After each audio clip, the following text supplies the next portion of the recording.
ರಾಷ್ಟ್ರಗೀತೆಯೊಂದಿಗೆ ಪ್ರಾರಂಭ ಮಾಡೋಣ. ಜನಗಣಮನ ಅಧಿನಾಯಕ ಜಯ ಹೇ ಭಾರತ ಭಾಗ್ಯ ವಿಧಾತ. ಪಂಜಾಬ ಸಿಂಧು ಗುಜರಾತ ಮರಾಠ ದ್ರಾವಿಡ ಉತ್ಕಲ ಬಂಗ.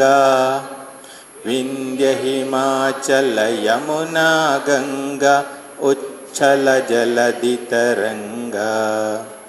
ತವ ಶುಭ ನಾಮೆ ಜಾಗೆ ತವ ಶುಭ ಆಶಿಷ ಮಾಯೆ. ಗಾಹೆ ತವ ಜಯ ಗಾತಾ ಜನಗಣ ಮಂಗಲದಾಯಕ ಜಯ ಹೇ ಭಾರತ ಭಾಗ್ಯ ವಿಧಾತ. ಜಯ ಹೇ ಜಯ ಹೇ ಜಯ ಹೇ ಜಯ ಜಯ ಜಯ ಜಯ ಹೇ. ಎಲ್ಲ ಅತಿಥಿ ಅಭ್ಯಾಗತರನ್ನು ಸ್ವಾಗತಿಸುವಂತಹ ಒಂದು ಕಾರ್ಯಕ್ರಮ. ಈ ಬಹುಶಃ ತಮಗೆ ಪರಿಚಯ ಇದೆಯಾ ಇಲ್ವೋ ಗೊತ್ತಿಲ್ಲ. ಡಾಕ್ಟರ್ ಎಮ್.ಎಚ್. ಮರಿಗೌಡರು ತೋಟಗಾರಿಕಾ ಪಿತಾಮಹ ಅಂತ ನಾವು ಸರ್ಕಾರ, ಕರ್ನಾಟಕ ಸರ್ಕಾರ ಹಾಗೂ ಇಲಾಖೆಯಿಂದ ಅವರಿಗೆ ಒಂದು ಗೌರವವನ್ನು ಕೊಟ್ಟಿರುವಂಥದ್ದು.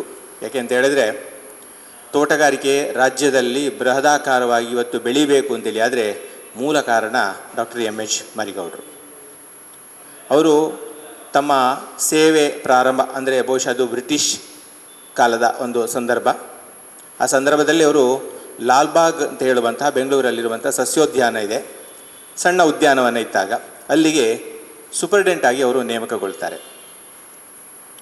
ಲಾಲ್ಬಾಗ್ ಸಸ್ಯೋದ್ಯಾನಕ್ಕೆ ಸೂಪರ್ಡೆಂಟ್ ಆಗಿ ನೇಮಕಗೊಂಡ ನಂತರ ಅವರು ತೋಟಗಾರಿಕೆಯಲ್ಲಿ ಅವರು ಹೆಚ್ಚಿನ ಒಂದು ಇದು ಮಾಡಬೇಕು ಅಂತೇಳಿ ಉನ್ನತ ವ್ಯಾಸಂಗಕ್ಕೆ ಕೂಡ ಹೊರದೇಶಕ್ಕೆ ತೆರಳುತ್ತಾರೆ. ಅಲ್ಲಿ ಉನ್ನತ ವ್ಯಾಸಂಗ ಮುಗಿಸ್ಕೊಂಡು ಬಂದ ನಂತರ ಲಾಲ್ಬಾಗ್ ಸಸ್ಯೋದ್ಯಾನವನ್ನು ಒಳ್ಳೆಯ ರೀತಿಯಲ್ಲಿ ಒಂದು ಬೊಟಾನಿಕಲ್ ಗಾರ್ಡನ್ ಅಂತ ಹೇಳುವಂಥ ದೃಷ್ಟಿಕೋನದಲ್ಲಿ ಬೆಳೆಸಲಿಕ್ಕೆ ತಮ್ಮ ಅವಿರತ ಶ್ರಮವನ್ನು ಅವರು ವಿನಿಯೋಗಿಸ್ತಾರೆ.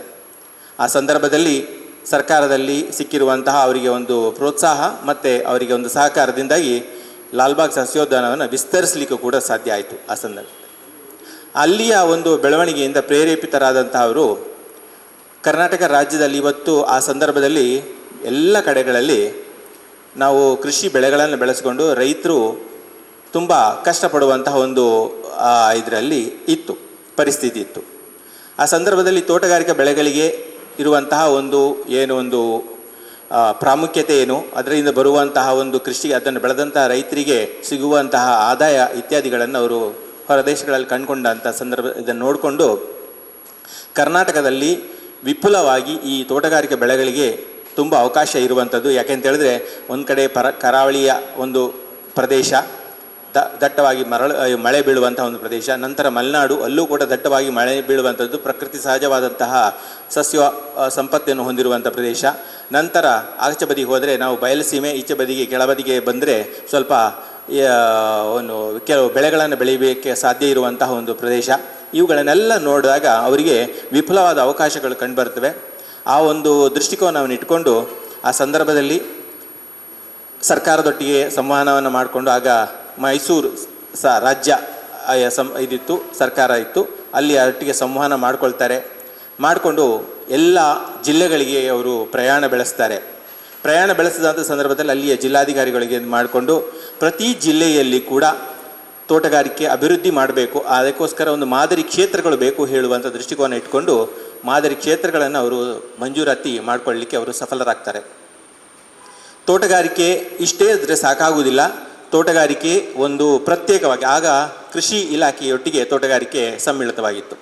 ಒಂದೇ ಇಲಾಖೆಯೊಟ್ಟಿಗೆ ಇದ್ದಾಗ ಖಂಡಿತ ಇದನ್ನು ಅಭಿವೃದ್ಧಿ ಮಾಡಲಿಕ್ಕೆ ಹೆಚ್ಚು ಗಮನ ಕೊಡಲಿಕ್ಕೆ ಸಾಧ್ಯ ಆಗ್ತಿಲ್ಲ ಅಂತ ಹೇಳುವ ಒಂದು ಇದನ್ನು ತಗೊಂಡು ಅವರು ಸರ್ಕಾರದ ಮಟ್ಟದಲ್ಲಿ ಇದು ಮಾಡಿಕೊಂಡು ಸಂವಹನ ಮಾಡಿ ಸರ್ಕಾರದ ಒಂದು ಸಹಕಾರ ತಗೊಂಡು ತೋಟಗಾರಿಕೆ ಇಲಾಖೆಯನ್ನು ಪ್ರತ್ಯೇಕ ಇಲಾಖೆಯಾಗಿ ಕರ್ನಾಟಕ ರಾಜ್ಯದಲ್ಲಿ ಅವರು ಸ್ಥಾಪನೆ ಮಾಡಲಿಕ್ಕೆ ಕಾರಣರಾಗ್ತಾರೆ. ಬಹುಶಃ ದೇಶದಲ್ಲಿ ಪ್ರಥಮವಾದಂಥ ಒಂದು ಆ ರೀತಿಯ ಬೆಳವಣಿಗೆ ಆಗಿರುವಂಥದ್ದನ್ನು ನಾವು ಇತಿಹಾಸದ ಪುಟಗಳಿಂದ ನಾವು ತೆಗೆದು ನೋಡಿದಾಗ ಗೊತ್ತಾಗ್ತದೆ. ಈ ರೀತಿಯಾಗಿ ತೋಟಗಾರಿಕೆ ಇಲಾಖೆ ಪ್ರತ್ಯೇಕ ಇಲಾಖೆ ಆದ ನಂತರ ಅದರ ಪ್ರಥಮ ನಿರ್ದೇಶಕರಾಗಿ ಅವರು ಆಯ್ಕೆ ಆಗ್ತಾರೆ. ಆ ಸಂದರ್ಭದ ನಂತರ ತೋಟಗಾರಿಕೆಯನ್ನು ಸರ್ವತೋಮುಖವಾಗಿ ಅಭಿವೃದ್ಧಿ ಮಾಡಿಕೊಳ್ಳುವ ದೃಷ್ಟಿಯಲ್ಲಿ 4 ಗುರಿಗಳನ್ನು ಅವ್ರು ಹಾಕ್ಕೊಳ್ತಾರೆ. ಏನು ಅಂತೇಳಿದರೆ, ಕೃಷಿಕ ತನ್ನ ಜಮೀನಿನಲ್ಲಿ ಒಂದು ಬೆಳೆಯನ್ನು ಬೆಳಿಬೇಕು ಅಂತ ಹೇಳಿದರೆ ಬಿತ್ತಿದ ಕೂಡಲೇ ಅವನಿಗೆ ಫಲ ಸಿಗುವುದಿಲ್ಲ, ಕಾಯಬೇಕು ಅಲ್ವಾ. ಈಗ ತೋಟಗಾರಿಕೆ ಬೆಳೆಗಳಿಗೆ ಹೋಯ್ತು ಅಂತ ಹೇಳಿದರೆ ಕನಿಷ್ಠ ನೀವು 3 ವರ್ಷ 4 ವರ್ಷ 5 ವರ್ಷ ಕಾಯಬೇಕಾಗ್ತದೆ. ಸೊ ಈ ರೀತಿ ಕಾಯುವಂಥ ಸಂದರ್ಭದಲ್ಲಿ ಅವನ ಶ್ರಮ ಮತ್ತು ಅವನ ಸಮಯ ಇತ್ಯಾದಿಗಳನ್ನು ಅವನು ವಿನಿಯೋಗಿಸುವಂಥ ಸಂದರ್ಭವನ್ನು ನೋಡಿಕೊಂಡು ಗುಣಮಟ್ಟದ ಸಸ್ಯಗಳು ಅವನಿಗೆ ಸಿಗಬೇಕು. ಯಾಕೆಂತ ಹೇಳಿದ್ರೆ ಯಾವುದು ಕೂಡ ಅವನು ವ್ಯರ್ಥ ಆಗಬಾರ್ದು ಹೇಳೋ ದೃಷ್ಟಿಯಿಂದ ಒಳ್ಳೆಯ ರೀತಿಯಲ್ಲಿ ಗುಣಮಟ್ಟದ ಇದನ್ನು ಸಸ್ಯ ಸಾಮಗ್ರಿಗಳನ್ನು ಸಿಗುವಂಥ ಒಂದು ಇದನ್ನು ಮಾಡಿಕೊಂಡು ಅದಕ್ಕೆ ಬೇಕಾದಂಥ ವ್ಯವಸ್ಥೆಗಳನ್ನು ಮಾಡಿ ಲಾಲ್ಬಾಗ್ನಲ್ಲಿ ನರ್ಸರಿಮನ್ ಕೋಆಪರೇಟಿವ್ ಸೊಸೈಟಿ ಹೇಳುವಂಥ ಒಂದು ಅಂಗಸಂಸ್ಥೆಯನ್ನು ಕೂಡ ಅವರು ಸ್ಥಾಪನೆ ಮಾಡ್ತಾರೆ. ಹಾಗೆ ಎಲ್ಲ ಜಿಲ್ಲೆಗಳಲ್ಲಿ ಈಗಾಗಲೇ ಹೇಳಿದ ಹಾಗೆ ತೋಟಗಾರಿಕಾ ಕ್ಷೇತ್ರಗಳಲ್ಲಿ ಗುಣಮಟ್ಟದ ಸಸ್ಯೋತ್ಪಾದನೆಗೆ ಹೆಚ್ಚಿನ ಗಮನವನ್ನು ಕೊಡಲಿಕ್ಕೆ ಅವರು ಕಾರಣವನ್ನು ಇದನ್ನು ಇದು ಮಾಡಿ ಒಂದು ಪ್ರಯತ್ನವನ್ನು ಅವರು ಮಾಡ್ತಾರೆ. ಅದೇ ರೀತಿಯಾಗಿ ಬೆಳೆಗಾರರಿಗೆ ಇದು ಕೃಷಿಯಲ್ಲಿ ಒಳ್ಳೆಯ ರೀತಿಯಲ್ಲಿ ಅವರಿಗೆ ಜ್ಞಾನ ಇತ್ಯಾದಿ ಸಿಗಬೇಕು ಅಂತೇಳಿ ಅವನಿಗೆ ಕೃಷಿಕರಿಗೆ ತರಬೇತಿ ಇತ್ಯಾದಿಗಳ ಅವಶ್ಯಕತೆ ಬೇಕು ಅಂತ ಹೇಳುವ ದೃಷ್ಟಿಕೋನದಿಂದ ಕೃಷಿ ವಿಶ್ವವಿದ್ಯಾನಿಲಯವನ್ನೇ ಸಪ್ರೇಟಾಗಿ ಸ್ಥಾಪನೆ ಮಾಡಲಿಕ್ಕೆ ಕೂಡ ಅವರು ಕಾರಣ ಆಗಿದ್ದಾರೆ. ವಿದ್ಯೆಯನ್ನು ಕಲಿಸುವಂತಹ ಒಂದು ಸಂಸ್ಥೆಗಳನ್ನು ಸ್ಥಾಪನೆ ಮಾಡಲಿಕ್ಕೆ ಸಾಧ್ಯ ಆಗ್ತದೆ. ಮೂರನೇದಾಗಿ ಬೆಳೆಗಾರರಿಗೆ ಒಳ್ಳೆಯ ಗುಣಮಟ್ಟದಲ್ಲಿ ಇದು ಏನು ಬೆಳೆದ ನಂತರ ಮಾರುಕಟ್ಟೆ ಆಗಬೇಕು ಅಂತ ಹೇಳುವ ದೃಷ್ಟಿಯಲ್ಲಿ ಹಾಪ್ಕಾಮ್ ಸಂಸ್ಥೆಯನ್ನು ಅವರು ಆ ಸಂದರ್ಭದಲ್ಲಿ ಸ್ಥಾಪನೆ ಮಾಡಲಿಕ್ಕೆ ಕೂಡ ಅವರು ಕಾರಣರಾಗ್ತಾರೆ. ಹೀಗೆ 10 ಹಲವು 4 ವಿಭಾಗಗಳ ಎಲ್ಲ ಕಡೆಗಳಲ್ಲಿ ಕೂಡ ಇಲಾಖೆಯನ್ನು ಸರ್ವತೋಮುಖವಾಗಿ ಅವರು ಬೆಳವಣಿಗೆ ತರ್ತಾರೆ. ಆ ಮೂಲಕ ಇವತ್ತು ಕರ್ನಾಟಕ ರಾಜ್ಯದಲ್ಲಿ ತೋಟಗಾರಿಕೆ ಇಲಾಖೆ ತೋಟಗಾರಿಕೆ ಇಷ್ಟೊಂದು ಬೃಹದಾಕಾರವಾಗಿ ಎಲ್ಲ ರಾಜ್ಯದ ಎಲ್ಲ ಮೂಲೆಗಳಲ್ಲಿ ಕೂಡ ಬಹುಶಃ ನಮಗೆ ಗೊತ್ತಿರ್ಬೋದು. ಕೆಲವು ವರ್ಷಗಳ ಹಿಂದೆ ನೋಡಿದರೆ ಬಿಜಾಪುರ, ಬಾಗಲಕೋಟೆ ಅಂಥ ಪ್ರದೇಶಗಳಲ್ಲಿ ಬರೀ ಜೋಳ ಇತ್ಯಾದಿಯನ್ನು ಬೆಳೆಯುವಂಥ ಒಂದು ಇದಿತ್ತು. ಇವತ್ತು ಅಲ್ಲಿ ದಾಳಿಂಬೆ, ದ್ರಾಕ್ಷಿಯ ಗುಣಮಟ್ಟದ ಇದರಿಂದಾಗಿ ರಾಜ್ಯ ಮಟ್ಟ ಅಲ್ಲ ಅಂತಾರಾಜ್ಯ ಮಟ್ಟದಲ್ಲಿ ಕೂಡ ಫೇಮಸ್ ಆಗಿ ಅವರು ಒಂದು ಇದನ್ನು ಬೆಳೆಗಾರರು ಅದರ ಒಂದು ಫಲವನ್ನು ಪಡ್ಕೊಳ್ಳುವಂಥ ಒಂದು ಸ್ಥಿತಿಯನ್ನು ನಿರ್ಮಾಣ ಮಾಡಿರುವಂಥದ್ದು ಕಾರಣ ಇದೆ. ಹಾಗಾಗಿ ಅವರ ಎಲ್ಲ ಅವಿರತ ಪ್ರಯತ್ನಗಳಿಗೆ ಅವರನ್ನು ಗೌರವ ಕೊಟ್ಟು ತೋಟಗಾರಿಕೆಯ ರಾಜ್ಯ ಸರ್ಕಾರ ಅವರಿಗೆ ಪ್ರಶಸ್ತಿಯನ್ನು ಘೋಷಣೆ ಮಾಡೋದ್ರೊಂದಿಗೆ ಅವರನ್ನು ತೋಟಗಾರಿಕಾ ಪಿತಾಮಹ ಅಂತ ಹೇಳುವಂಥ ಒಂದು ಬಿರುದನ್ನು ಕೂಡ ದಯಪಾಲಿಸ್ತಾರೆ, ಸರ್ಕಾರ ದಯಪಾಲಿಸಿದೆ. ಈ ಒಂದು ಸಂದರ್ಭದಲ್ಲಿ ಆಗಸ್ಟ್ 8ನೇ ತಾರೀಕು ಅವರು ಹುಟ್ಟುಹಬ್ಬದ ದಿನ. ಹಾಗಾಗಿ ಆ 8ನೇ ತಾರೀಕಿನಿಂದ ಒಂದು ವಾರದೊಳಗಡೆ ತೋಟಗಾರಿಕಾ ಸಪ್ತಾಹವನ್ನು ಆಚರಣೆ ಮಾಡಿ ಮರಿಗೌಡರ ಒಂದು ಪುಣ್ಯ ಸ್ಮರಣೆಯೊಂದಿಗೆ ಬೆಳೆಗಾರರಿಗೆ ಅಥವಾ ಯಾರೇ ಆಸಕ್ತರಿಗೆ ತೋಟಗಾರಿಕೆಯಲ್ಲಿ ಆಸಕ್ತಿ ಇರುವವರಿಗೆ ಒಳ್ಳೆಯ ಒಂದು ಏನಾದರೂ ಒಂದು ಕಾರ್ಯಕ್ರಮವನ್ನು ಹಾಕ್ಕೊಳ್ಬೇಕು ಹೇಳುವಂಥದ್ದು ಇಲಾಖೆಯ ಒಂದು ಧ್ಯೇಯ ಆಗಿದೆ. ಆ ನಿಟ್ಟಿನಲ್ಲಿ ಇವತ್ತು ನಾವು ಅಣಬೆ ಕೃಷಿಯ ಒಂದು ತರಬೇತಿ ಕಾರ್ಯಕ್ರಮವನ್ನು ತಮ್ಮೊಂದಿಗೆ ಆ ಒಂದು ಕೊಡಲಿಕ್ಕೆ ಇವತ್ತು ಸಿರಿ ತೋಟಗಾರಿಕಾ ಸಂಘ ನಮ್ಮೊಟ್ಟಿಗೆ ಇಲಾಖೆಯೊಟ್ಟಿಗೆ ಕೈ ಜೋಡಿಸಿ ಇರುವಂಥದ್ದು. ಹಾಗಾಗಿ ಇವತ್ತು ಮರಿಗೌಡರ ಪುಣ್ಯ ಸ್ಮರಣೆಯೊಂದಿಗೆ ಅವರ ಜನ್ಮದಿನಾಚರಣೆಯನ್ನು ಆಚರಿಸ್ತಾ ತೋಟಗಾರಿಕೆಯ ಇಲಾಖೆಯ ಒಂದು ಸಹಯೋಗದೊಂದಿಗೆ ಅಣಬೆ ಕೃಷಿಯ ಬಗ್ಗೆ ತರಬೇತಿ ಕಾರ್ಯಕ್ರಮವನ್ನು ಕೂಡ ನಾವಿವತ್ತು ಪಡ್ಕೊಳ್ಳೋಣ ಅಂತ ಹೇಳುವಂಥ ಇದು ಮಾಡ್ತಾ ಈ ಒಂದು ಅಣಬೆ ತರಬೇತಿ ಕಾರ್ಯಕ್ರಮವನ್ನು ಹಾಗೂ ತೋಟಗಾರಿಕಾ ಸಪ್ತಾಹವನ್ನು ವಿದ್ಯುಕ್ತವಾಗಿ ಉದ್ಘಾಟಿಸಲಿಕ್ಕೆ ನಮ್ಮೊಂದಿಗೆ ಇರುವಂತಹ ತೋಟಗಾರಿಕಾ ಇಲಾಖೆಯ ಜಂಟಿ ನಿರ್ದೇಶಕರಾದ ಶ್ರೀಯುತ ಐಕೆ ದೊಡ್ಡಮನಿ ಸಾಹೇಬರನ್ನು ನಾನು ತಮ್ಮೆಲ್ಲರ ಪರವಾಗಿ ಹೃತ್ಪೂರ್ವಕವಾಗಿ ಸ್ವಾಗತಿಸ್ತೇನೆ. ಹಾಗೆ ಈ ಒಂದು ತರಬೇತಿ ಕಾರ್ಯಕ್ರಮದಲ್ಲಿ ಸಿರಿ ತೋಟಗಾರಿಕಾ ಸಂಘದ ಉಪಾಧ್ಯಕ್ಷರಾದ ಡಾಕ್ಟರ್ ಭಾರತಿ ನಿರ್ಮಲ್ರವರನ್ನು ಕೂಡ ನಾನು ತಮ್ಮೆಲ್ಲರ ಪರವಾಗಿ ಹೃತ್ಪೂರ್ವಕವಾಗಿ ಸ್ವಾಗತಿಸ್ತೇನೆ. ಹಾಗೆ ಈ ಒಂದು ತರಬೇತಿ ಕಾರ್ಯಕ್ರಮದ ಉದ್ಘಾಟನಾ ಕಾರ್ಯಕ್ರಮದಲ್ಲಿ ಭಾಗವಹಿಸಿರುವಂತಹ ಶ್ರೀಯುತ ಅನಂತರಾಮ್ ಹೇರಳೆ ಹಾಗೂ ಶ್ರೀಯುತ ಹರಿಶ್ಚಂದ್ರ ಅಡ್ಕ ಇವರಿಬ್ಬರನ್ನು ಕೂಡ ತಮ್ಮೆಲ್ಲರ ಪರವಾಗಿ ಹೃತ್ಪೂರ್ವಕವಾಗಿ ಸ್ವಾಗತಿಸ್ತೇನೆ. ಹಾಗೆ ಈ ಒಂದು ತರಬೇತಿ ಕಾರ್ಯಕ್ರಮದಲ್ಲಿ ಭಾಗವಹಿಸುತ್ತಿರುವಂಥ ಸಿರಿ ತೋಟಗಾರಿಕಾ ಸಂಘದ ಎಲ್ಲ ಕಾರ್ಯಕಾರಿ ಸಮಿತಿಯ ಸದಸ್ಯರಿಗೆ ಹಾಗೂ ಅತ್ಯಂತ ಒಂದು ಆಸಕ್ತಿಯಿಂದ ಆಗಮಿಸಿರುವಂತಹ ಎಲ್ಲ ಆತ್ಮೀಯ ತಮ್ಮೆಲ್ಲರಿಗೂ ಕೂಡ ಇಲಾಖೆಯ ಪರವಾಗಿ ಹೃತ್ಪೂರ್ವಕವಾದ ಸ್ವಾಗತವನ್ನು ನೀಡ್ತಾ ಈ ಒಂದು ತರಬೇತಿ ಕಾರ್ಯಕ್ರಮವನ್ನು ವಿದ್ಯುಕ್ತವಾಗಿ ದೀಪ ಬೆಳಗಿಸುವುದರ ಮೂಲಕ ಹಾಗೂ ಮರಿಗೌಡರಿಗೆ ಪುಷ್ಪಾರ್ಚನೆಯನ್ನು ಮಾಡೋದರ ಮೂಲಕ ಭಾವಚಿತ್ರಕ್ಕೆ ಪುಷ್ಪಾರ್ಚನೆಯನ್ನು ಮಾಡೋದನ್ನು ಉದ್ಘಾಟನೆ ಮಾಡಬೇಕು ಅಂತೇಳಿ ನಾನು ಸನ್ಮಾನ್ಯ ತೋಟಗಾರಿಕಾ ಜಂಟಿ ನಿರ್ದೇಶಕರನ್ನು ಹಾಗೆ ಸಿರಿ ತೋಟಗಾರಿಕಾ ಸಂಘದ ಉಪಾಧ್ಯಕ್ಷರನ್ನು ಹಾಗೂ ಕಾರ್ಯಕಾರಿ ಸಮಿತಿಯ ಸದಸ್ಯರುಗಳನ್ನು ನಾನು ವಿನಂತಿಸಿಕೊಳ್ತಾ ಇದ್ದೇನೆ.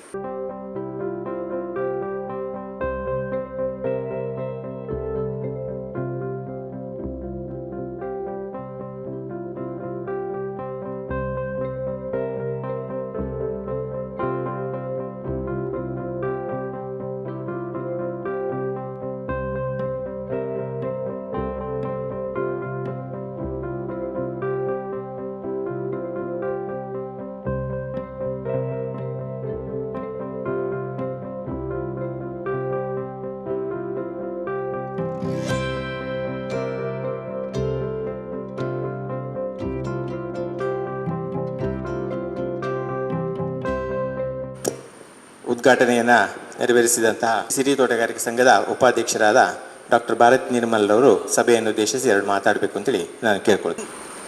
ಬ್ಯಾಂಗ್ಳೂರು ಸಣ್ಣ ಉದ್ಯಾನವನ ಇರುವಾಗ ನಾನು ಅವರನ್ನು ನೋಡಿದ್ದೇನೆ, ಯಾಕಂದರೆ ಅವರ ಮಗಳು ಮತ್ತು ನನ್ನ ಕ್ಲಾಸ್ಮೇಟ್ಸು. ಹಾಗೆ ನನಗೆ ಕೂಡ ಇದರಲ್ಲಿ interest, though I M A doctor, ಅದರಲ್ಲಿ ಇಂಟ್ರೆಸ್ಟ್ ಬಂದದ್ದು. ಅವರು ಕೈ ಹಿಡಿದು ಗಿಡ ನಡೆಸ್ತಾ ಇದ್ರು. ಆ ಥರ ಪ್ರತಿ ಕಾರ್ನರಲ್ಲಿ ಗಿಡವನ್ನು ಬೆಳೆಸಲಿಕ್ಕೆ ಎನ್ಕರೇಜ್ ಮಾಡಬೇಕು, ಉದ್ಯಾನವನ ಬರಬೇಕು, ಮತ್ತು ರೈತರಿಗೆ ಎನ್ಕರೇಜ್ಮೆಂಟ್ ಬೇಕು. ಇದೆಲ್ಲ ಅವರ ಇಂಪಾರ್ಟೆನ್ಸ್. ಅವರು ಇದ್ದ ಟೈಮ್ನಲ್ಲಿ ಅವರಿಗೆ ಪಿತಾಮಹ ಅನ್ನೋ ಬಿರುದು ಕೊಟ್ಟ ಸಮಯದಲ್ಲಿ ಅಲ್ಲಿದು ಬೆಂಗಳೂರಿನ ಶಾಲೆಗಳು, ಲಾಲ್ಬಾಗ್ನ ಸುತ್ತ ಇದ್ದ ಶಾಲೆಗಳಲ್ಲಿ ಶುಕ್ರವಾರ ಅವರೇ ಬಂದು ಮಕ್ಕಳಿಗೆ ಟ್ರೈನಿಂಗ್ ಕೊಡ್ತಾಯಿದ್ರು. ಅಷ್ಟು ಇಂಟ್ರೆಸ್ಟಿಂದ ಮಾಡ್ತಿದ್ರು. ಅಷ್ಟು ದೊಡ್ಡ ಆಫೀಸರ್ ಆದರೂ ಕೂಡ ಅಷ್ಟು ಇಂಟ್ರೆಸ್ಟ್ ಇತ್ತು. ಸೊ ಅದು ಯಾಕಂದರೆ ಮತ್ತೆ ಇಲ್ಲಿ ಬಂದವರು ನಮ್ಮನ್ನು ಸಿರಿ ತೋಟಗಾರಿಕಾ ಸಂಘ ಶುರು ಮಾಡಬೇಕು, ಜನರಿಗೆ ಉತ್ಸಾಹ ಬರಬೇಕು, ಮತ್ತು ಎಲ್ರಿಗೂ ಒಂದು ತೋಟ ಬೇಕು, ಕೈ ತೋಟ, ಮನೆ ತೋಟ, ಟೆರೆಸ್ ಗಾರ್ಡನ್ ಇದೆಲ್ಲ ಮಾಡಲಿಕ್ಕೆ ಎನ್ಕರೇಜ್ ಮಾಡಬೇಕು ಅಂತ ನಮ್ಮನ್ನು ಹೇಳಿದ್ರಿಂದ ಸಾಧಾರಣ 75ನೇ ಇಸ್ವಿಯಲ್ಲಿ ನಾವು ಸಿರಿ ತೋಟಗಾರಿಕಾ ಸಂಘ ಸ್ಟಾರ್ಟ್ ಮಾಡಿದ್ದು. ಆಗ ಭಂಡಾರಿಯವರು ಡಿ ಆಗಿದ್ದರು. ಅವರು ಪರ್ಸನಲಿ ಅದನ್ನು ಇನಾಗ್ರೇಟ್ ಮಾಡಿ ಹೋಗಿದ್ದಾರೆ. ಸೊ ಅವರು ಎಂಥದ್ದು ಮೂಲೆಯಲ್ಲಿ ಉದ್ಯಾನವನ ಬರಬೇಕು, ಮೂಲೆಯದು ರೈತರಿಗೆ ಒಳ್ಳೆ ಪರಿಣಿತರಿಂದ ಟ್ರೈನಿಂಗ್ ಕೊಡಬೇಕು. ಇದೆಲ್ಲ ಅವ್ರು ಮಾಡಿದ ಕೆಲವು ಅವರ ಪ್ರೋಗ್ರಾಮ್ಗಳು. ಸೊ ನೀವೆಲ್ಲ ಬಂದದ್ದು ನಮಗೆಲ್ಲ ಸಂತೋಷ ಆಯಿತು. ಈಗ ನಿಮಗೆ ಅಣಬೆ ಕೃಷಿಯನ್ನು ತೋರಿಸಲಿಕ್ಕೆ ಎಕ್ಸ್ಪರ್ಟ್ ಬರ್ತಾ ಇದ್ದಾರೆ.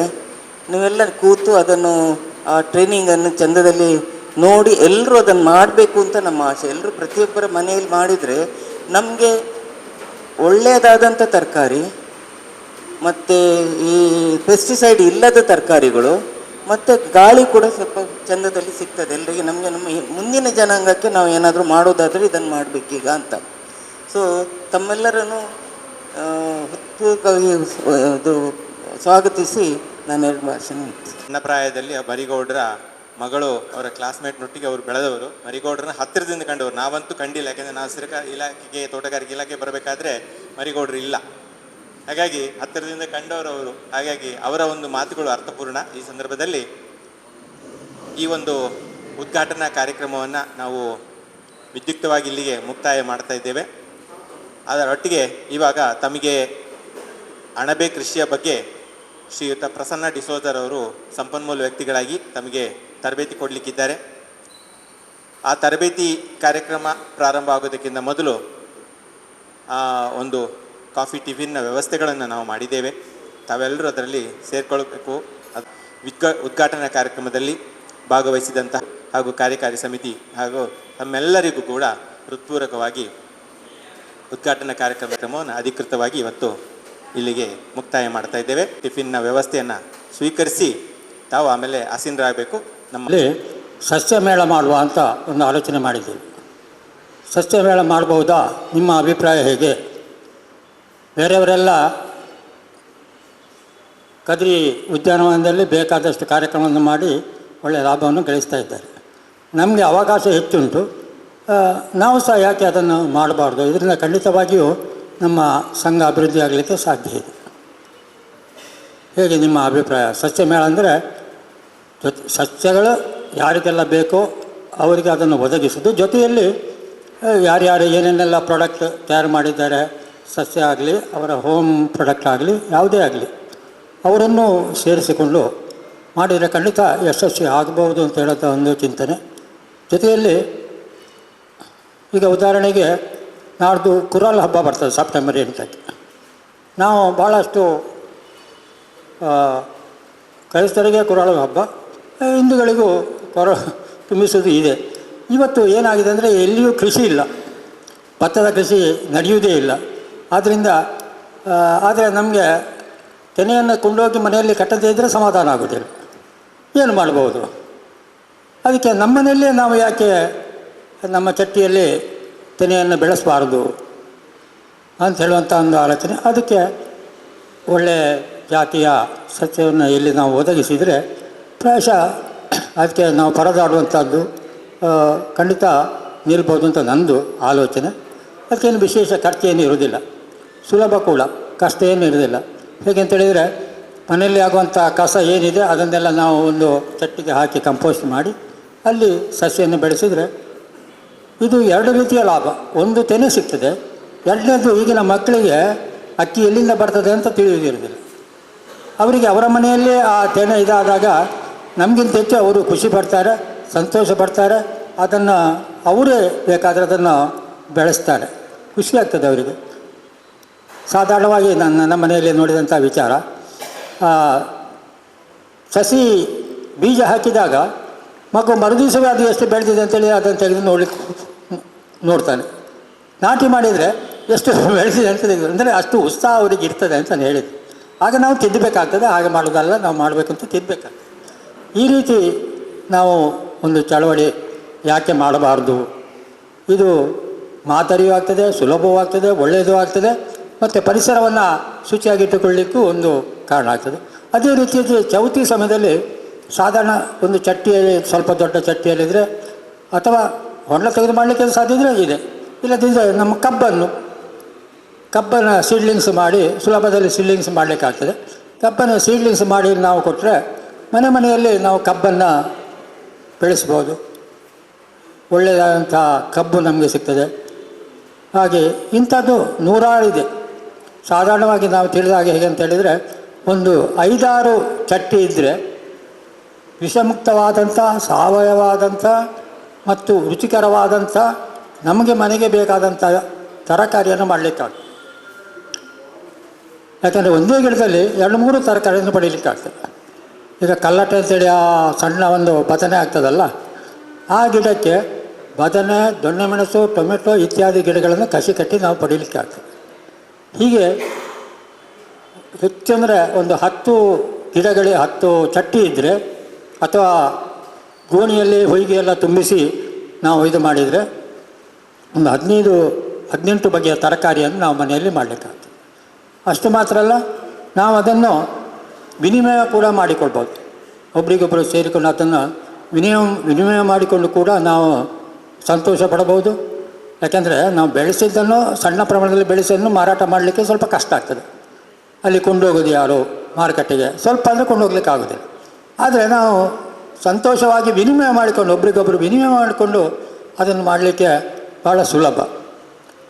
ಸಾಧ್ಯ ಆದರೆ ಒಟ್ಟು ಸೇರಿಸಿದರೆ, ಎಲ್ಲರೂ ಸ್ವಲ್ಪ ಸ್ವಲ್ಪ ಬೆಳೆಸಿದ್ದನ್ನು ಒಟ್ಟು ಸೇರಿಸಿದರೆ ಅದಕ್ಕೆ ಮಾರುಕಟ್ಟೆ ಕೂಡ ನಾವು ಮಾಡ್ಬೋದು. ನಾವು ಇವಾಗಲೇ ಜನತಾ ಬಜಾರ್ನಲ್ಲಿ ಮಾತಾಡಿದ್ದೇವೆ.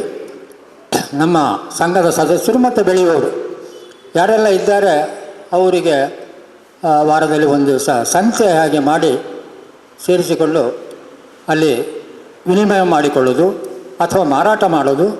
ಒಂದು ವೇಳೆ ಹೆಚ್ಚಿಗೆ ಉಳಿದರೂ ಕೂಡ ಅದನ್ನು ನಾವು ಈಗ ಬರ್ತಾ ಇದ್ದಾರೆ. ಯಾಕೆಂದರೆ ಅವರು ಸ್ವತಃ ಕೃಷಿಕ ಆದ ಕಾರಣ ಅವರ ದಿನನಿತ್ಯದ ಚಟುವಟಿಕೆ ಮುಗಿಸಿ ಬರಬೇಕಾದ ಕಾರಣ ಸ್ವಲ್ಪ ವಿಳಂಬ ಆಗ್ತದೆ.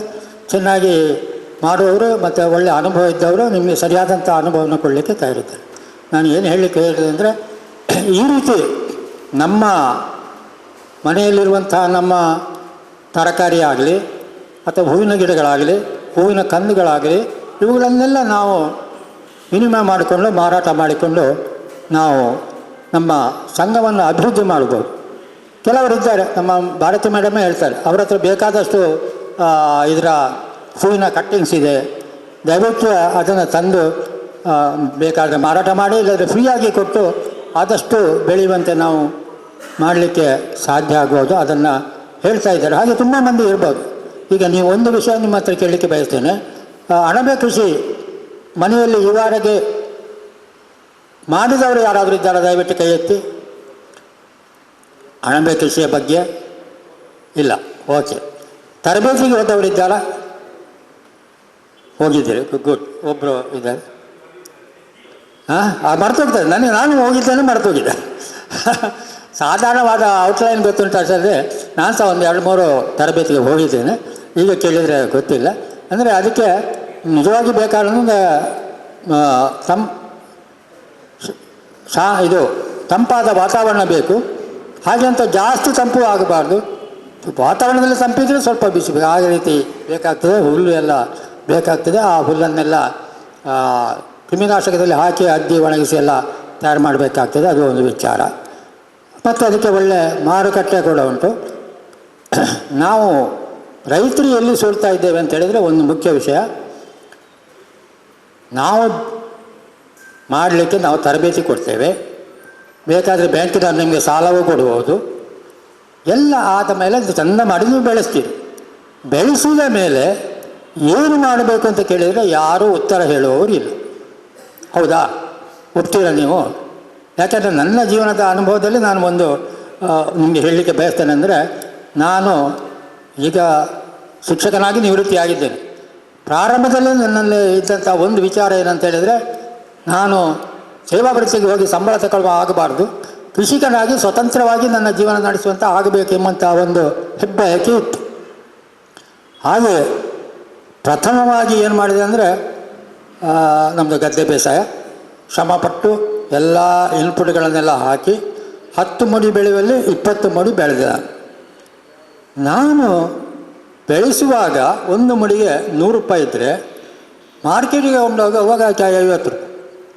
ನೀವೇ ಆಲೋಚನೆ ಮಾಡಿ, ನನ್ನ ಶ್ರಮಕ್ಕೆ ಇದಕ್ಕೆ ಎಲ್ಲಿ ಬೆಲೆ ಇದೆ? ಆಗ ನನಗೆ ಆಲೋಚನೆ ಆಯಿತು, ಇಲ್ಲ, ಮಾರುಕಟ್ಟೆಯನ್ನು ಸರಿ ಮಾಡದೆ ರೈತ ಉದ್ಧಾರ ಆಗಲಿಕ್ಕೆ ಸಾಧ್ಯವೇ ಇಲ್ಲ. ಹಾಗಾದರೆ ಹೇಗೆ ಮಾಡಬಹುದು? ಸುಲಭ ಇಲ್ಲ, ಕಷ್ಟ ಉಂಟು. ಈ ಬೇರೆಯವರು ಏನು ಮಾಡ್ತಾರೆ ಎಂಬುದನ್ನು ನಾವು ತಿಳ್ಕೊಂಡ್ರೆ ನಾವು ಮಾರುಕಟ್ಟೆ ಅಭಿವೃದ್ಧಿ ಮಾಡಲಿಕ್ಕೆ ಸಾಧ್ಯತೆ ಇದೆ. ಉದಾಹರಣೆಗೆ ಕೇರಳದಲ್ಲಿ ಕುಟುಂಬಶ್ರೀ ಅಂತ ಒಂದು ವ್ಯವಸ್ಥೆ ಇದೆ. ಒಂದು 10 ಮಂದಿ ಸೇರಿಕೊಂಡು ಅವರ ಪ್ರಾಡಕ್ಟನ್ನೆಲ್ಲ ಅದನ್ನು ಪ್ರತಿ ಮನೆಯವರು ಅದನ್ನು ಪ್ಯಾಕ್ ಮಾಡಿ ಅವರ ಮನೆ ಮುಂದೆ ಇಡ್ತಾರೆ. ಒಂದು ಗಾಡಿಯನ್ನು ಎಂಗೇಜ್ ಮಾಡ್ತಾರೆ, ಅವನು ಹೋಗಿ ಅವರ ವಿಳಾಸ ಎಲ್ಲ ಬರೆದಿರ್ತಾರೆ, ಅವರು ಅದನ್ನು ತಗೊಂಡು ಹೋಗಿ ಹೆಚ್ಚಾಗಿ ಅದು ಮಾರುಕಟ್ಟೆಗೆ, ಇದಕ್ಕೆ ಸಂತೆಗೆ ಕೊಂಡೋಗಿ ಕೊಡೋದು. ಇವತ್ತು ಎಲ್ಲಿ ಸಂತೆ? ಇವತ್ತು ಇಲ್ಲಿ ಬೆಂದೂರಿನಲ್ಲಿ, ನಾಳೆ ಮಂಗಳಾದೇವಿಯಲ್ಲಿ, ನಾಡ್ದು ಉರ್ವಸ್ಟೋನಲ್ಲಿ ಇರ್ತದೆ. ಅವರು ಏನು ಮಾಡ್ತಾರೆ ಅಂದರೆ, ಅವರು ಅಥವಾ ಅವರ ಜನ ಅಥವಾ ಯಾರಾದರೂ ಅವರ ಮಿತ್ರರು ಹೋಗಿ ಅದನ್ನು ಮಾರಾಟ ಮಾಡ್ತಾರೆ. ಮಾರಾಟ ಆಗಿ ಕೊನೆಗೆ ಏನು ಮಾಡ್ತಾರೆ, ಹೋಗಲಿ ಅಂತೇಳಿ ಕೊಡುವುದಿಲ್ಲ, ಅದನ್ನು ಹಾಗೆಯೇ ಪ್ಯಾಕ್ ಮಾಡಿ ಇಡ್ತಾರೆ. ಇವ ಅಲ್ಲಿಂದ ತಗೊಂಡು ಬಂದು ಕಲೆಕ್ಟ್ ಮಾಡಿ ಮರುದಿವಸದ ಸಂತೆಗೆ ಅದನ್ನು ಒದಗಿಸ್ತಾನೆ. ಇನ್ನೊಂದು ವಿಚಾರ ಏನಂದರೆ, ಅಲ್ಲಿ ಹಾಳಾದರೂ ಕೂಡ ಅದನ್ನು ಉತ್ತಮವಾದಂಥ ಗೊಬ್ಬರವಾಗಿ ಉಪಯೋಗಿಸಲಿಕ್ಕೆ ಆಗ್ತದೆ. ನಿಜವಾದ ತರಕಾರಿಗೆ ಎಷ್ಟು ಕ್ರಯ ಬರ್ತದೋ ಅಷ್ಟೇ ಹಣವನ್ನು ಹಾಳಾಗುವಂಥ ತರಕಾರಿ, ಹಣ್ಣು ಹಂಪಲಿಂದಲೂ ಪಡೀಲಿಕ್ಕೆ ಆಗ್ತದೆ ಎಂಬಂಥ ಜ್ಞಾನ. ಈಗ ಮೊನ್ನೆ ಒಂದು ಇದು ಕೇಳಿದೆ ನಾನು, ಹೂ, ದೇವರಿಗೆ ನಾವು ಉಪಯೋಗಿಸುವಂಥ ಹೂವು, ಈ ಹೂವನ್ನು ಕೂಡ ನಾವು ಬಿಸಾಡದೆ ಅದನ್ನು ಒಣಗಿಸಿ ಕೃತಕವಾಗಿ ಸಾಬೂನು ಇತ್ಯಾದಿ ಇವುಗಳಿಗೆ ಉಪಯೋಗಿಸುವಂಥ ಕೆಮಿಕಲ್ಸ್ ಏನಿದೆ ಅದರ ಬದಲಿಗೆ ಈ ಹೂವಿನ ವಿಚಾರವನ್ನು ಕೂಡ, ಈ ಒಣಗಿಸಿದ ಹೂವನ್ನು ಉಪಯೋಗಿಸಿ ಸಾವಯವವಾಗಿ ದೇಹಕ್ಕೆ ಯಾವುದೇ ತೊಂದರೆ ಇಲ್ಲದಂತೆ ನಮ್ಮ ಸ್ನಾನ ಮಾಡುವಂಥ ಸ್ನಾನ ಚೂರ್ಣ ಆಗಲಿ, ಹಲ್ಲು ಉಜ್ಜುವಂಥ ದಂತ ಚೂರ್ಣವಾಗಲಿ, ಅಥವಾ ಬುದ್ಧಿಯನ್ನು ಚುರುಕುಗೊಳಿಸುವಂಥ ಜ್ಞಾನ ಚೂರ್ಣ ಆಗಲಿ, ಇದನ್ನೆಲ್ಲ ಮಾಡಲಿಕ್ಕೆ ಆಗ್ತದೆ ಅಂತ, ಅದನ್ನೆಲ್ಲ ನಾವು ಸಾಧಿಸಲಿಕ್ಕೆ ಆಗ್ತದೆ. ನಮ್ಮ ಸಮಯದ ಸದುಪಯೋಗ ಆಗ್ತದೆ, ಜೊತೆಯಲ್ಲಿ ಒಂದು ಮನಸ್ಸಿಗೆ ಆನಂದವೂ ಆಗ್ತದೆ. ಇದನ್ನೆಲ್ಲ ನಾವು ಈ ಸಾಂಘಿಕವಾಗಿ ಇದನ್ನು ಇದು ಮಾಡಿಕೊಳ್ಳೋಣ ಅಂತ ಹೇಳುತ್ತಾ, ಈವಾಗಲೇ ಸಂಪನ್ಮೂಲ ವ್ಯಕ್ತಿ ಬಂದಿದ್ದಾರೆ, ಪ್ರಸನ್ನ ಡಿಸೋಜ ಅವರು. ಸರಕಾರದ ಸವಲತ್ತಿನಲ್ಲಿ ಸಬ್ಸಿಡಿಯನ್ನು ಪಡೆದುಕೊಂಡು ಅದನ್ನು ಮಾಡಿ ಯಶಸ್ವಿಯಾಗಿ ಮಾಡಿ ಅವರು ಒಳ್ಳೆಯ ರೀತಿಯ ಅನುಭವವನ್ನು ಕೊಡಲಿಕ್ಕೆ, ನೀವು ಅವರ ಅನುಭವವನ್ನು ಸೂರೆಗೊಳ್ಳಬೇಕು. ಪ್ರಶ್ನೆ ಕೇಳಿ ಮೊದಲಾಗಿ ಅವರನ್ನು ನಾನು ಪ್ರಸನ್ನ ಡಿಸೋಜರನ್ನು ತುಂಬ ಹೃದಯದಿಂದ ಇದಕ್ಕೆ ಸ್ವಾಗತಿಸ್ತಾ ಇದ್ದೇನೆ. ಅವರಿಗೆ, ಪ್ರಸನ್ನ ಡಿಸೋಜ ಅವರಿಗೆ ನಮ್ಮ ಉಪಾಧ್ಯಕ್ಷ ಶಾಲು ಹೊದಿಸಿ ಹೂವನ್ನಿಟ್ಟು ಗೌರವಿಸ್ತಾ ಇದ್ದಾರೆ. ಈಗ ನಮ್ಮ ಕೋಶಾಧಿಕಾರಿ ಹರಿಶ್ಚಂದ್ರ ಅವರು ಮಾತಾಡ್ತಾ ಇದ್ದಾರೆ. ಡಿಸೋಜ ಅವರು ಇದರ ಬಗ್ಗೆ ಮಾಹಿತಿಯನ್ನು ಕೊಡ್ತಾರೆ, ಹಾಗೆ ಅದರ ಬಗ್ಗೆ ಒಂದು ಪ್ರಾಕ್ಟಿಕಲ್ ಆಗಿ ವಿಷಯವನ್ನು ತಮಗೆ ತಿಳಿಸಿಕೊಡುವವರಿದ್ದಾರೆ. ಈಗ ಈ ಒಂದು ಅಣಬೆಯ ವಿಷಯದಲ್ಲಿ ನಾನೊಂದು 2 ಮಾತು ಹೇಳ್ತೇನೆ. ಅಣಬೆಯು ಪ್ರೋಟೀನ್ ಹಾಗೂ ಜೀವಸತ್ವ ಹೇರಳವಾಗಿರುವ ಮತ್ತು ಕಡಿಮೆ ಶರ್ಕರ ಪಿಷ್ಟ ಹೊಂದಿರುವ ಆಹಾರವಾಗಿರುವುದರಿಂದ ಇತ್ತೀಚಿನ ದಿನಗಳಲ್ಲಿ ಇದರ ಕೃಷಿ ಒಂದು ಪ್ರಮುಖ ಉದ್ದಿಮೆಯಾಗಿ ಬೆಳೀತಿದೆ. ಅಣಬೆಯ ಕೃಷಿ ಮತ್ತು ಅದರ ಉಪಯುಕ್ತತೆ ಕುರಿತಂತೆ ಗ್ರಾಮೀಣ ಜನರು, ರೈತರು, ರೈತ ಮಹಿಳೆಯರು ಹಾಗೂ ನಗರವಾಸಿಗಳಲ್ಲಿ ಇದನ್ನು ಜನಪ್ರಿಯಗೊಳಿಸಲು ರಾಷ್ಟ್ರೀಯ ತೋಟಗಾರಿಕಾ ಮಿಷನ್ ಯೋಜನೆಯಡಿಯಲ್ಲಿ ಉತ್ತಮ ಗುಣಮಟ್ಟದ ಸ್ಪ್ಯಾನ್ ಉತ್ಪಾದನೆ, ಸಂಸ್ಕರಣೆ, ಮಾರುಕಟ್ಟೆ, ಮೂಲಸೌಕರ್ಯ ಅಭಿವೃದ್ಧಿ ಹಾಗೂ ಪ್ರಚಾರ ಮತ್ತು ತರಬೇತಿ ಕಾರ್ಯಕ್ರಮಗಳಿಗೆ ಉತ್ತೇಜನವನ್ನು ನೀಡಿ ಪ್ರೋತ್ಸಾಹ ನೀಡುವ ಉದ್ದೇಶದಿಂದ ರಾಷ್ಟ್ರೀಯ ತೋಟಗಾರಿಕೆ ಮಿಷನ್ ಯೋಜನೆ ಅಡಿಯಲ್ಲಿ ಅಣಬೆ ಅಭಿವೃದ್ಧಿ ಕಾರ್ಯಕ್ರಮವನ್ನು ರೂಪಿಸಿ ಇವುಗಳನ್ನು ಅನುಷ್ಠಾನಗೊಳಿಸುವ ಮಾರ್ಗಸೂಚಿಯನ್ನು ನಿಮಗೆ ಬೇಕಿದ್ದಲ್ಲಿ ನೆಕ್ಸ್ಟಿನ ಒಂದು ಪೀಠಿಕೆಯಲ್ಲಿ ಅದನ್ನು ಹೇಳ್ಬೋದು. ಅದೇ ರೀತಿಯಾಗಿ ಹೆಚ್ಚಿನ ಮಾಹಿತಿಯನ್ನು ನಮ್ಮ ರಿಸೋರ್ಸ್ ಪರ್ಸನ್ ಅವರು ಹೇಳುವವರಿದ್ದಾರೆ. ಈಗ ಇದರಲ್ಲಿ 2 ರೀತಿಯ ಒಂದು ಅಣಬೆಯನ್ನು ಕೃಷಿ ಮಾಡುವಂತಹ ವಿಧಾನಗಳಿದೆ. ಇದು ಸರ್ಕಾರದಿಂದ ಕೊಡುವಂಥ ಏನು ಅನುದಾನ ಇದೆ ಅಥವಾ ಅವರದ್ದು ಏನು ಸಹಾಯಧನ ಇದೆ, ಇದರಲ್ಲಿ ಒಂದು 30 ಲಕ್ಷ 20 ಲಕ್ಷ ಹೀಗೆ ಇರ್ತದೆ. ಇನ್ನೊಂದು ಕಡಿಮೆ ವೆಚ್ಚದ ಅಣಬೆ ಉತ್ಪಾದನಾ ಘಟಕ ಇದು ಕೂಡ ಇದೆ. ಇದರಲ್ಲಿ 40,000 1 ಲಕ್ಷದಲ್ಲಿ 40,000 ಒಟ್ಟು ಮೊತ್ತ 40,000ವನ್ನು ಸರ್ಕಾರವೇ ಸಹಾಯಧನ ಕೊಡುವಂತಹ ಕಾರ್ಯಕ್ರಮಗಳಿದೆ. ಇದರ ಬಗ್ಗೆ ಹೆಚ್ಚಿನ ಮಾಹಿತಿಯನ್ನು ಅವರು ಕೊಡುವವರಿದ್ದಾರೆ. ಕಾರ್ಯಕ್ರಮವನ್ನು ಪ್ರಾರಂಭಿಸ್ತಾ ಇದ್ದೇವೆ. ಅಲ್ಲ, ಎಲ್ಲರೂ ಬಟನ್ ಮಶ್ರೂಮ್ ಅಂತಲ್ಲ, ಇದು ಬಟನ್ ಮಶ್ರೂಮ್ ಅಲ್ಲ. ನಾವು ಮನೆಯಲ್ಲಿಯೇ ಬೆಳೆಯುವುದು ಬಟನ್ ಮಶ್ರೂಮ್ ಆಗಲಿಕ್ಕಿಲ್ಲ. ಯಾಕೆಂದರೆ ಬಟನ್ ಮಶ್ರೂಮ್ ಅಂದರೆ ಸ್ವಲ್ಪ ದೊಡ್ಡ ಮಟ್ಟದಲ್ಲಿ ಬೆಳೆಯುವಂತಹ ಒಂದು ಉದ್ದಿಮೆ. ಅದನ್ನು ಮನೆಯಲ್ಲಿ ಒಂದು ಸಣ್ಣ ಪ್ರಮಾಣದಲ್ಲಿ ನಾವು ಅಣಬೆಯನ್ನು ಹೇಗೆ ಉತ್ಪಾದಿಸುವುದು ಅಂದರೆ, ಸಪೋಸ್ ಒಂದು ಮನೆಗೆ ಒಂದು ಹೆಣ್ಮಕ್ಕಳಿದ್ದಾರೆ, ಇಲ್ಲದ್ರೆ ಯಾರು ಕೆಲಸ ಇದ್ದವರು ಅಂದರೆ ಕೃಷಿಯಲ್ಲಿ ತೊಡಗಿಕೊಂಡಿರೋರು ಸ್ವಲ್ಪ ಸಮಯವನ್ನಿದ್ದರೆ ಇದಕ್ಕೆ ನೀವು ತೊಡಗಿಸ್ಕೊಳ್ಬೋದು. ಅದಕ್ಕೆ ಹಾಲು ಅಣಬೆ, ಮಿಲ್ಕಿ ಮಶ್ರೂಮ್, ಇನ್ನೊಂದು ಇದು ಚಿಪ್ಪು ಅಣಬೆ, ಆಯಿಸ್ಟರ್ ಮಶ್ರೂಮ್. ಅಂದರೆ ಇವಾಗ ಮಾರ್ಕೆಟಲ್ಲಿ ಬರುವುದು ಮಾತ್ರ ಅದು ಹಾಲು ಅಣಬೆ ಮತ್ತು ಚಿಪ್ಪು ಅಣಬೆ. ಈ ಎರಡನ್ನು ಕೂಡ ನಾನು ಮಾಡ್ತಾ ಇದ್ದೇನೆ. ಯಾರಾದರೂ ನೋಡಿದ್ದೀರಾ ಹಾಲು ಅಣಬೆ ಮತ್ತು ಚಿಪ್ಪು ಅಣಬೆ? ನೋಡಿದ್ದೀರಾ? ನೋಡಿ, ಇದು ಹಾಲು ಅಣಬೆ. ಹಾಲಿನ ಇದು ಯಾವುದು ವೈಟ್ ಕಲರ್ ಇದ್ದು ಇದು ಇದಕ್ಕಿಂತ ದೊಡ್ಡದಾಗ್ತದೆ. ಇದನ್ನು ಹಾಲು ಅಣಬೆ ಅಂತಾರೆ. ಇದು ಚಿಪ್ಪು ಅಣಬೆ, ಆಯಿಸ್ಟರ್ ಮಶ್ರೂಮ್. ನೋಡ್ತೀರಾ ಎಲ್ಲರೂ? ಇವಾಗ ಈ ಎರಡನ್ನು ನಮಗೆ ಮನೆಯಲ್ಲಿ ಸುಲಭವಾಗಿ ಬೆಳೆಸ್ಬೋದು. ಸುಲಭವಾಗಿ ಅಂದರೆ ಅಷ್ಟು ಸುಲಭ ಅಲ್ಲ, ನಾವು ಸ್ವಲ್ಪ ಡೆಡಿಕೇಶನ್ ಬೇಕು ಇದಕ್ಕೆ. ನಾವಂದರೆ ಸುಲಭದಲ್ಲಿ ಯಾವುದು ಸಹ ಆಗೋದಿಲ್ಲ, ಈ ಕಾಲದಲ್ಲಿ ಯಾವುದು ಸಹ ಬರೋದಿಲ್ಲ. ಹಾಗಾದರೆ ನಾನು ಈಗ ಎರಡನ್ನು ಬೆಳೆಸುವ ವಿಧಾನ ಹೇಗೆ ಅಂತ ಹೇಳ್ತೇನೆ. ಯಾಕೆಂದರೆ ನೀವೆಲ್ಲ ಯೂಟ್ಯೂಬಲ್ಲೆಲ್ಲ ನೋಡ್ಬೋದು. ಆದರೆ ಯೂಟ್ಯೂಬಲ್ಲಿ ನೋಡೋದಕ್ಕೆ ಅವರೆಲ್ಲ ಹೇಳೋದು 500 ರೂಪಾಯಿಂದ ಸ್ಟಾರ್ಟ್ ಮಾಡೋದು. ಆ್ಯಕ್ಚುಲಿ 500 ರೂಪಾಯಿಂದ ಸ್ಟಾರ್ಟ್ ಮಾಡ್ಬೋದು, ಆದರೆ ನಮಗೆ ಅದರ ಬಗ್ಗೆ ಸಂಪೂರ್ಣವಾದ ಜ್ಞಾನ ಬೇಕು. ನಾನೀಗ ಇಲ್ಲಿ ಹೇಳ್ತೇನೆ, ಅದನ್ನು ನೀವು ಕ್ಲಿಯರಾಗಿ ಕೇಳಬೇಕು. ಆಮೇಲೆ ಫೋನ್ ಮಾಡಿ ಅದು ಇದು ಅಂತ ಕೇಳಿದರೆ ನಮಗೆ ಹೇಳಲಿಕ್ಕೆ ಸಹ ಬರೋದಿಲ್ಲ. ನಿಮಗೆ ನಾನು ಇಲ್ಲಿ ಇದ್ದು ಹೇಳುವಾಗ ಅರ್ಥ ಆಗದೆ ಹೋದದ್ದು ನಾವು ಫೋನಲ್ಲಿ ಮಾಡೋದು ಅರ್ಥ ಆಗೋದಿಲ್ಲ. ಅದಕ್ಕೆ ಸ್ವಲ್ಪ ಡೌಟ್ಸ್ ಇದ್ದರೆ ಆವಾಗಲೇ ನೀವು ಕ್ಲಿಯರಾಗಿ ಕೇಳಬೇಕು. ಈಗ ನಮಗೆ ಈ ಅಣಬೆ ಉತ್ಪಾದನೆಗೆ ಏನೆಲ್ಲ ಬೇಕು ಮತ್ತು ಈ ಗೌರ್ಮೆಂಟಿಂದ ಏನೆಲ್ಲ ಸಬ್ಸಿಡಿ ಇದೆ ಅದು ಲಾಸ್ಟಿಗೆ ನಾನು ಹೇಳ್ತೇನೆ. ಈಗ ಏನೆಲ್ಲ ಬೇಕು, ಒಂದು ಶುಚಿಯಾದ ಒಂದು ರೂಮ್, ಚಿಕ್ಕದಾದರೂ ಪರವಾಗಿಲ್ಲ, ಒಂದು ಮಿನಿಮಮ್ ಅಂದರೆ ಒಂದು 100 ಸ್ಕ್ವೇರ್ ಫೀಟ್, 10ರಿಂದ 10 ಇದ್ರೆ ಸಹ ಪರವಾಗಿಲ್ಲ, 10 by 10 ಇದ್ದರೆ ಪರವಾಗಿಲ್ಲ. 100 ಒಂದು ರೂಮು. ಅದಕ್ಕೆ 2 ಕಿಟಕಿ ಬೇಕು. ಯಾಕೆಂದರೆ ಗಾಳಿ ಮತ್ತು ಬೆಳಕು, ನಮಗೆ ಹೇಗೆ ಮನುಷ್ಯರಿಗೆ ಹೇಗೆ ಗಾಳಿ ಮತ್ತು ಬೆಳಕು ಬೇಕು, ಹಾಗೆ ಇದಕ್ಕೆ ಗಾಳಿ ಮತ್ತು ಬೆಳಕು ಬೇಕು. ಶುಚಿಯಾದ ರೂಮು, ಗಾಳಿ ಬೆಳಕು, ಇಷ್ಟು ಈ ಬೆಳೆಸಲಿಕ್ಕೆ ಬೇಕು. ಮತ್ತು ಬೈಹುಲ್ಲು, ಒಣ ಬೈಹುಲ್ಲು, ಭತ್ತದ್ದು ಬೈಹುಲ್ಲು. ಇದು 3 ತಿಂಗಳು ಹಳೆಯದಾದ, ಹೊಸತ್ತು ಬೇಡ. ಹೊಸತ್ತು ಯಾಕೆಂದರೆ ಈ ಹೊಸತ್ತರಲ್ಲಿ ಒಣಗಿರುವುದಿಲ್ಲ, ಕ್ಲೀನಾಗಿ ಒಣಗಿರುವುದಿಲ್ಲ. 3 ತಿಂಗಳ ಹಳೆಯದಾದ ಹುಲ್ಲು, ತುಂಬ ಹಳೆಯದು ಕೂಡ ಬೇಡ. 3 ತಿಂಗಳಿಂದ 1 ವರ್ಷ ಒಳಗಡೆ ಇರುವ ಬೈಹುಲ್ಲು ಬೇಕು. 3 ತಿಂಗಳಿಂದ 1 ವರ್ಷ ಒಳಗಿರುವ ಬೈಹುಲ್ಲು. ಈಗ ಇದನ್ನು ಹೇಗೆ ಏನು ಮಾಡಬೇಕು, ಈ ಬೈಹುಲ್ಲನ್ನು ಚಿಕ್ಕದಾಗಿ ಕಟ್ ಮಾಡಬೇಕು. ಚಿಕ್ಕದು ಅಂದರೆ ಮಿಷಿನಲ್ಲೆಲ್ಲ ಕಟ್ ಮಾಡ್ತಾರೆ ನಾವು. ಮಿಷಿನಲ್ಲಿ ನಾನು ತೋರಿಸ್ತೇನೆ. ಇದನ್ನು ಮಿಷಿನಲ್ಲಿ ಕಟ್ ಮಾಡಿದರೆ ನಿಮಗೆ ಚಿಕ್ಕ ಚಿಕ್ಕ ಕಟ್ಟಿಂಗ್ ಬರ್ತದೆ, ನಾನು ತೋರಿಸ್ತೇನೆ ಇಲ್ಲಿ. ಇದನ್ನು ಗೋಣಿ ಚೀಲದಲ್ಲಿ, ಅಂದರೆ ಈ ನಮ್ಮ ನೀರುಳ್ಳಿ ಗೋಣಿ ಚೀಲ ಬರ್ತದಲ್ಲ, ಒಂದು ನೆಟ್ಟೆಡ್, ಅದರಲ್ಲಿ ಹಾಕಿದರೆ ನಿಮಗೆ ಹ್ಯಾಂಡ್ಲಿಂಗ್ ಸ್ವಲ್ಪ ಸುಲಭ ಆಗ್ತದೆ. ಯಾಕೆಂದರೆ ಆಚೆ ಈಚೆ ತಗೊಂಡೋಗೋದು ಅದಕ್ಕೆ ಸ್ವಲ್ಪ ಸುಲಭ ಆಗ್ತದೆ. ಈಗ ಈ ಗೋಣಿ ಚೀಲದಲ್ಲಿ ಈ ಕಟ್ ಮಾಡಿದ ಬೈಹುಲ್ಲು, ಒಣ ಬೈಹುಲ್ಲನ್ನು ತುಂಬಿಸಬೇಕು.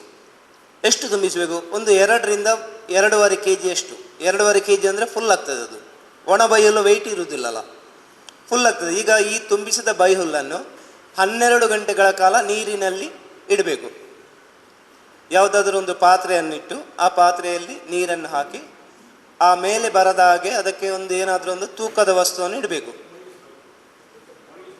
ಮುಳುಗಿಸಬೇಕು. 8 ರಿಂದ 12, 8 ಸಾಕ್ತದೆ, 8 ರಿಂದ 12. ಇವಾಗ ಇದರಲ್ಲಿರುವ ಆವಾಗ ಏನಾಗ್ತದೆ, ಇದರಲ್ಲಿರುವ ಮಣ್ಣು ಮತ್ತು ಇದು ಮೆಕ್ಕೆ ಇದು ತುರಿಸುವ ಇದು ಅದೆಲ್ಲ ಹೋಗ್ತದೆ. ಆಮೇಲೆ ಇದನ್ನು ತೆಗೆದು ಬಾಯ್ಲ್ ಮಾಡಬೇಕು. ಈಗ ಬಾಯ್ಲ್ ಮಾಡೋದು ಇದು ನಾವು ಇದು ಆರ್ಗ್ಯಾನಿಕ್ ಮೆಥಡ್ ಹೇಳೋದು, ಕೆಮಿಕಲ್ ಮೆಥಡ್ ಕೂಡ ಉಂಟು. ಫಸ್ಟಿಗೆ ನಾನು ಆರ್ಗ್ಯಾನಿಕ್ ಹೇಳ್ತೇನೆ. ಇದನ್ನು ಒಂದು ಡ್ರಮ್ಮನ್ನು ತೆಗೆದುಕೊಂಡು, ಈಗ ನಾವು ದೊಡ್ಡ ಪ್ರಮಾಣದಲ್ಲಿ ಮಾಡುವುದರಿಂದ 200 ಲೀಟರ್ ಡ್ರಮ್ಮನ್ನು ತೆಗೆದುಕೊಂಡಿದ್ದೇವೆ. 200 ಲೀಟ್ರ್ ಡ್ರಮ್ಮನ್ನು ತೆಗೆದು, ಈ ಗ್ರೀಸ್ ಇದ್ದು ಡ್ರಮ್ ಎಲ್ಲ ಸಿಗ್ತದೆ, 600-700 ರೂಪಾಯಿಗೆಲ್ಲ ಸಿಗ್ತದೆ. ಹೌದು, ಟಿನ್ ಇದ್ದು ಗ್ರೀಸ್ ಡ್ರಮ್ ಬ್ಯಾರಲ್. ಹೌದು, ಅದು ಗ್ರೀಸ್ ಬರ್ತದೆ. ಡಾಮರ್ ಇದ್ದು ಅಂದರೆ ಡಾಮರ್ ಅದಕ್ಕೆ ಇರ್ತದೆ, ಗ್ರೀಸ್ ಇದ್ದಾದರೆ ಗ್ರೀಸ್ ಇರುವುದಿಲ್ಲ. ಗ್ರೀಸ್ ತೆಗೆದ ಕೂಡಲೇ ನಮಗೆ ಇದು ಹೌದು ಆಯಿಲ್ ಇರ್ತದೆ. ಆದರೆ ಇದು ಸರ್ಫ್ ಎಲ್ಲ ಹಾಕಿ ನಾವು ಕ್ಲೀನ್ ಮಾಡ್ಬೋದು. ಇವಾಗ ಏನು ಮಾಡೋದು, ಈ ಡ್ರಮ್ಮನ್ನು ತೆಗೆದುಕೊಂಡು ಇದಕ್ಕೆ 6 ಇಂಚು ಒಂದು ಸ್ಟ್ಯಾಂಡ್ ಮಾಡಬೇಕು. 6 ಇಂಚ್ ಅಂದರೆ ಇಷ್ಟು ದೊಡ್ಡದು ಸಾಕು. ಒಂದು ಹೌದು, ಆ ಅಡಿಯಿಂದ 6 ಇಂಚು ಚೌಕಾಕಾರದ ಒಂದು ಸ್ಟ್ಯಾಂಡ್ ಮಾಡಿದರೆ ಇದು ಅದಕ್ಕೆ ಒಂದು 25 ರಿಂದ 30 ಲೀಟರ್ ನೀರನ್ನು ಹಾಕಬೇಕು. ಈ ನೀರು ಆ ಸ್ಟ್ಯಾಂಡಿಗಿಂತ ಮೇಲೆ ಬರುವುದಿಲ್ಲ, ನೀರು ಸ್ಟ್ಯಾಂಡಿಗಿಂತ ಮೇಲೆ ಬರುವುದಿಲ್ಲ. ಅರ್ಥ ಆಯ್ತಾ ಯಾರಿಗಾದರೂ? ಅರ್ಥ ಆಯ್ತಾ? ಈಗ ನೋಡಿ, ಇದು ಡ್ರಮ್ ಅಂತ ಎನಿಸುವ, ಇದು ಒಂದು 200 ಲೀಟರ್ ಡ್ರಮ್ ಆಯ್ತಾ. ಇದಕ್ಕೆ ಸ್ಟ್ಯಾಂಡ್ ಅಂತ ಹೇಳುವಾಗ ಇಲ್ಲಿವರೆಗೆ ಬರ್ತದೆ ಆ ಸ್ಟ್ಯಾಂಡ್. ಯಾವ ಸರ್, 6 ಇಂಚು ಸ್ಟ್ಯಾಂಡ್ ಮಾಡಿದರೆ ಸಾಕು. ಈಗ ಇದಕ್ಕೆ 25 ಲೀಟರ್ ನೀರನ್ನು ತುಂಬಿಸಿದರೆ ಆ 6 ಇಂಚು ಸ್ಟ್ಯಾಂಡಿಗಿಂತ ಸ್ವಲ್ಪ ಕಮ್ಮಿಯೇ ಬರ್ತದೆ. ಸ್ಟ್ಯಾಂಡ್ ಸ್ವಲ್ಪ ಮೇಲೆ ಬರ್ತದೆ, ನೀರು ಸ್ವಲ್ಪ ಒಳಗೆ ಹಾಕಲಿಕ್ಕೆ, ಸ್ಟ್ಯಾಂಡ್ ಒಳಗಡೆ ಹಾಕಲಿಕ್ಕೆ. ಈ ಡ್ರಮ್ಮಿನ ಒಳಗಡೆ ಈ ಸ್ಟ್ಯಾಂಡನ್ನು ಹಾಕಬೇಕು. ಈಗ ಈ ನಾವು ಗೋಣಿ ಚೀಲ ಉಂಟಲ್ಲ, ಅದು ನೀರಲ್ಲಿ ಹಾಕಿದ್ದು ಉಂಟಲ್ವ, ಅದನ್ನು ಮೇಲೆ ಇಟ್ಟು ಸ್ವಲ್ಪ ನೀರು ಹೋದ್ಮೇಲೆ ಈ ಡ್ರಮ್ಮಿನ ಒಳಗಡೆ ಸ್ಟ್ಯಾಂಡ್ನ ಫಸ್ಟ್ ನೀರು ಹಾಕಿ ಆಯಿತಾ, ನೀರು ಹಾಕಿ, ನೀರು ಡ್ರಮ್ಮಿನ ಒಳಗಡೆ ಹಾಕಲಿಕ್ಕೆ. ಹೌದು, ಆಮೇಲೆ ಸ್ಟ್ಯಾಂಡ್. ಹೌದೌದು, ಸ್ಟೀಲ್ ಡ್ರಮ್ ನಾವು ಇದು ಬೆಂಕಿ ಹಾಕಬೇಕಲ್ಲ, ಸ್ಟೀಮ್ ಮಾಡಬೇಕಲ್ಲ, ಅದೇ ಸ್ಟೀಲ್ ಡ್ರಮ್ ಅಂತ ಹೇಳುದು.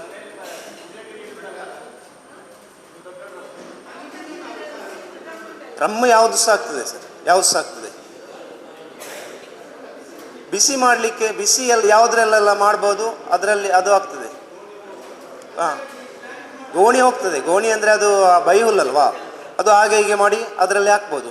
ಈಗ ನಾವು ನಿಮಗೆ ಒಂದೇ ಗೋಣಿ ಹಾಕೋದಾದರೆ ನೀವು ಚಿಕ್ಕ ಪಾತ್ರೆಯಲ್ಲಿ ಕೂಡ ಮಾಡ್ಬೋದು. ನಾನು ಇವಾಗ ಹೇಳಿದ್ದು ಒಂದು ಮಾಡೆಲ್ ಮಾತ್ರ ಹೇಳಿದ್ದು. ನಿಮಗೆ ಬೇಕಾದರೆ ಚಿಕ್ಕ ಪಾತ್ರೆಯಲ್ಲಿ ಮಾಡೋದಾದರೆ ಬೇರೆ ಬೇರೆ ವಿಧಾನಗಳಿವೆ. ಚಿಕ್ಕ ಪಾತ್ರೆಯಲ್ಲಿ ಒಂದೇ ಗೋಣಿ ಹಾಕೋದು. ಈಗ ನಾವು ಡ್ರಮ್ಮಲ್ಲಿ ಹಾಕುವಾಗ ಒಂದು 8-10 ಗೋಣಿ ಹಾಕ್ತೇವೆ, ಆಗ ನಮಗೆ ಆ ಡ್ರಮ್ ಬೇಕು. ಏನು ಮೇಡಮ್? ಹೌದು, ಚಿಕ್ಕ ಪಾತ್ರೆ ಯಾವುದಾದ್ರೂ ಒಂದು ಚಿಕ್ಕ ಪಾತ್ರೆಯಲ್ಲಿ ಆದರೆ ನೀವು ಹಾಗೆ ಇಡ್ಲಿ ಬೇಯಿಸ್ತೇವೆ ಅಲ್ವಾ, ಸೇಮ್ ಆ ಥರನೇ ಸ್ಟೀಮಿನಲ್ಲಿ ಒಂದು 2 ಗಂಟೆಗಳ ಕಾಲ ಇದು ಬೇಯಬೇಕು ಮೇಡಮ್. ಯಾವುದು ಸಹ ಆಗ್ತದೆ, ಪ್ಲಾಸ್ಟಿಕ್ ಒಂದು ಬಿಟ್ಟು ಅದು ಸಹ ಆಗೋದಾದರೆ ಮಾಡಿ ಆಯ್ತಾ, ತಮಾಷೆಗೆ ಹೇಳಿದ್ದು. ಹೀಗೆ ಬೇಯಿಸುವುದಂದರೆ ಹಬೆ ಬಂದ ಮೇಲೆ, ಇವಾಗ ಈ ಡ್ರಮ್ ಅಲ್ವಾ, ಇದಕ್ಕೆ ಮೇಲ್ಗಡೆ ಗೋಣಿ ಉಂಟಲ್ಲ, ಗೋಣಿ ಯಾವುದಾದ್ರು ಗೋಣಿಯನ್ನು ಒಳ್ಳೆ ಮಾಡಿ ಕಟ್ಟಬೇಕು. ಈಗ ಹಬೆ ಬರುವಾಗ ಗೋಣಿ ಒಂದು 2-3 ಗೋಣಿ ಹಾಕಬೇಕು ಮೇಲ್ಗಡೆ. ಹೀಗೆ ಹಾಕಿ ಇದಕ್ಕೆ ಈ ರಬ್ಬರ್ ಟ್ಯೂಬ್ ಎಲ್ಲ ಬರ್ತಲ್ಲ, ಸೈಕಲಿಂದ ಟ್ಯೂಬು, ಅದರಿಂದ ಒಳ್ಳೆ ಮಾಡಿ ಕಟ್ಟಬೇಕು. ಇಲ್ಲ ಹೊರಗೆ ಹೋಗದಾಗೆ, ಸ್ಟೀಮ್ ಹೊರಗೆ ಹೋಗದಾಗೆ ಇದನ್ನು ಕಟ್ಟಬೇಕು. ಕಟ್ಟಿ ಆದಮೇಲೆ ಇದಕ್ಕೆ ನಾವು ಇದು ಬೆಂಕಿ ಹಚ್ಚಬೇಕು. ಬೆಂಕಿ ಹಾಕಿ ನಿಮಗೆ ಈ ನೀರು ಕುದಿದು ಈ ಹಬೆ ಉಂಟಲ್ಲ ಮೇಲೆ ಮೇಲೆ ಮೇಲೆ ಹೀಗೆ ಬಂದು ಈ ಗೋಣಿಯಲ್ಲೆಲ್ಲ ಪಾಸಾಗಿ, ಈಗ ತುಂಬ ಆದರೆ ಒಂದಾದರೆ ಬೇಗ ಬರ್ತದೆ, ಒಂದಾದರೆ ಒಂದೇ ಗೋಣಿ ಇರೋದು ಲೂಸ್ ಇರ್ತದೆ, ಬೇಗ ಬರ್ತದೆ. ಹೌದು ಹೌದು. ಈಗ ಮೇಲೆ ಬಂದು ಈ ನಾವೇನು ಕಟ್ಟಿದ್ದೇವಲ್ವಾ, ಅದರಿಂದ ಈ ಹಬೆ ಮೇಲೆ ಹೋಗಲಿಕ್ಕೆ ಸ್ಟಾರ್ಟ್ ಆಗ್ತದೆ. ಆವಾಗ ನಮಗೆ ಗೊತ್ತಾಗ್ತದೆ ಇದರಲ್ಲಿ ಸ್ಟೀಮ್ ಸ್ಟಾರ್ಟ್ ಆಯಿತು ಅಂತ.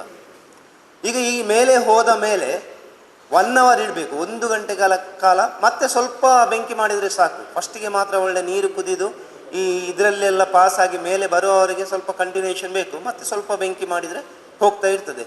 1 ಗಂಟೆಗಳ ಕಾಲ ಇದನ್ನು ಸ್ಟೆರಿಲೈಸ್ ಮಾಡಬೇಕು. ಇದು ಆರ್ಗ್ಯಾನಿಕ್ ಆಗಿ, ಇದಕ್ಕೆ ಏನೂ ಹಾಕ್ಲಿಕ್ಕಿಲ್ಲ. ಹಾಗೆ ಈಗ ಇಷ್ಟವರೆಗೆಲ್ಲ ಅರ್ಥ ಆಯ್ತಾ ಯಾರಿಗಾದರೂ? ಯಾರಿಗೇನು ಡೌಟ್ ಉಂಟಾ? ಹೀಗೆ ಸರ್ ಕೈಯಲ್ಲಿ ಕಟ್ ಮಾಡಿದ ಹೇಗೆ ಸಾಕ್ತದೆ. ಕಟ್ ಮಾಡೋದು ಅಂದರೆ ನೀವು ಹೀಗೆ ಕಟ್ ಮಾಡಬೇಕಾದ್ರೆ ಮಿಷಿನ್ ಬೇಕು.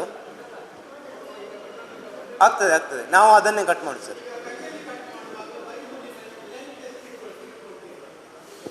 ಈಗ ನಾವು ಇಷ್ಟವರೆಗೆ ನಿಮಗೆ ಆ್ಯಕ್ಚುಲಾಗಿ 1 ರಿಂದ 2 ಇಂಚು ಬೇಕು ಅಷ್ಟು. ಅಂದರೆ ಈ ಮೈಸೀಲಿಯ ಏನಿದೆ ಅದು ಬೇಗ ಸ್ಪ್ರೆಡ್ ಆಗುತ್ತೆ. ನೀವು ಎಷ್ಟು ಚಿಕ್ಕ ಕಟ್ ಮಾಡಿದರೆ ಅಷ್ಟು. ದೊಡ್ಡ ಹಾಕಿದರೆ ನಿಮಗೆ ಸ್ವಲ್ಪ ಮೈಸೀಲಿಯ ರನ್ ಆಗಲಿಕ್ಕೆ ಸ್ವಲ್ಪ ಕಷ್ಟ ಆಗ್ತದೆ. ಯಾಕಂದರೆ ನೀವು ಕೈಯಲ್ಲಿ ಕಟ್ ಮಾಡುವಾಗ ನಿಮಗೆ ಅತಿ ಸಣ್ಣ ಕಟ್ ಮಾಡಲಿಕ್ಕೆ ಬರೋದಿಲ್ಲ. ನೀವು ಏನಾದರೂ ಸ್ವಲ್ಪ ಇಷ್ಟಿಷ್ಟು ದೊಡ್ಡದೇ ಮಾಡಬೇಕಾಗ್ತದೆ. ಯಾಕೆಂದರೆ ಸ್ವಲ್ಪ ಅಲ್ಲ ಮುದ್ದೆ ಆದರೂ ಸಹ ಟ್ಯೂಬ್ಸ್ ಹಾಗೆ ಇರ್ತದೆ. ನಾನು ನಿಮಗೆ ತೋರಿಸ್ತೇನೆ, ಆವಾಗ ನಿಮಗೆ ಸ್ವಲ್ಪ ಐಡಿಯಾ ಬರ್ತದೆ. ಮಿಷಿನಲ್ಲಿ ಹಾಕುವಾಗ ಸ್ವಲ್ಪ ಉದ್ದ ಬರ್ತದೆ ಕೆಲವೊಮ್ಮೆ. ಈಗ ಇದು ಆರ್ಗ್ಯಾನಿಕ್ ಮೆಥಡ್. ಈಗ ಕೆಮಿಕಲ್ ಮೆಥಡ್ ಅಂದರೆ ಹೌದೌದು, ಇಲ್ಲದ್ರೆ ಗೋಣಿ ಒದ್ದೆ ಆಗ್ತದಲ್ಲ. ಸ್ವಲ್ಪ ನಿಮಗೆ ಡ್ರೈನೆಸ್ ಬೇಕು, ಆಯಿತಾ? ಆಗ್ತದೆ. ನಿಮ್ಗೀಗ 1 ಬ್ಯಾಗ್ ಮಾಡೋದಾದರೆ ಆ ಟೈಪ್ ಮಾಡ್ಬೋದು. ಒಂದೇ ಬ್ಯಾಗ್ ಮಾಡೋದಾದ್ರೆ, ಈಗ ಈ ಥರ ನಿಮಗೆ 1 ಬ್ಯಾಗ್ ಮಾಡೋದಾದರೆ ನೀವು ಆ ಟೈಪಲ್ಲಿ ಮಾಡ್ಬೋದು. ಸಪೋಸ್ ನಿಮಗೆ 4-5 ಅಲ್ಲ, ಅದು ಆ ಟೈಮಲ್ಲಿ ಕೇಳಿ ಹೋದರೆ ಅವರಿಗೆ ಸಹ ಡೌಟ್ ಕ್ಲಿಯರ್ ಆಗ್ತದಲ್ಲ. ಅಲ್ಲ ಕೇಳಿ ತೊಂದರೆ ಇಲ್ಲ. ಇವಾಗ ಸರ್ ಎಂತ ಗೊತ್ತಿಲ್ಲ, ಬೇರೆ ಎಲ್ಲ ಇನ್ನೋವೇಷನ್ ನೀವೇ ಮಾಡಿ ಆಯಿತಾ. ನಾವು ಇಂದು ಹೇಳ್ತಾ ಹೋಗ್ತೇನೆ, ನೀವು ಏನು ಬೇಕಾದರೂ ಮಾಡ್ಬೋದು ಆಯಿತಾ. ಅದು ನಿಮಗೆ ಬಿಟ್ಟದ್ದು, ಅದು ಆಗ್ತದೆ. ನಾವು ಟ್ರೈ ಮಾಡಲಿಲ್ಲ, ನಾವು ಸ್ಟ್ಯಾಂಡ್ ಇಡೋದು ಅದು ನಾವು ಹೇಳ್ತೇವೆ. ನೀವು ಏನಾದರೂ ಬೇರೆ ಎಲ್ಲ ಮಾಡ್ಬೋದ, ನಿಮ್ಮ ಐಡಿಯಾ. ನಾನು ಜಸ್ಟ್ ಹೌದು. ಇವಾಗ ಇದು ಕೆಮಿಕಲ್ ಮೆಥಡ್. ಕೆಮಿಕಲ್ ಅಂದರೆ ಫಾರ್ಮಲಿನ್ ಮತ್ತು ಬೆವಸ್ಟಿನ್, ಫಂಗಿಸೈಡ್. ಫಾರ್ಮಲಿನ್ ಮತ್ತು ಬೆವಸ್ಟಿನ್ ಅದು ಹೇಗೆ ಅಂದರೆ, ನೀವು ಸಪೋಸ್ ನೋಡಿ, ಇದು ಸಹ ಲೆಕ್ಕ ಮತ್ತೆ ನೀವು ಹಾಕಬೇಕು. ಕಮ್ಮಿ ಮಾಡೋದಾದರೆ ಬೆವಸ್ಟಿನ್ BAVESTINE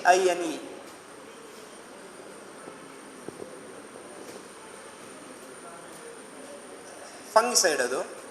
ಅದು 20 ಗ್ರಾಮ್ 20 ಗ್ರಾಮ್ ಬೆವಸ್ಟಿನ್. ಅಲ್ಲ ಹೇಳ್ತೇನೆ ನಾನು 20, ನಾನು ಹೇಳ್ತೇನೆ 20 ಗ್ರಾಮು.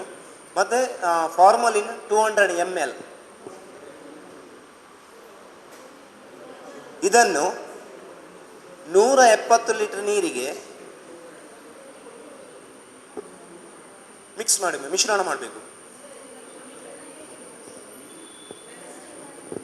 ಬೆವಸ್ಟಿನ್ 20 ಗ್ರಾಮು ಮತ್ತು 200 ml ಫಾರ್ಮಲಿನ್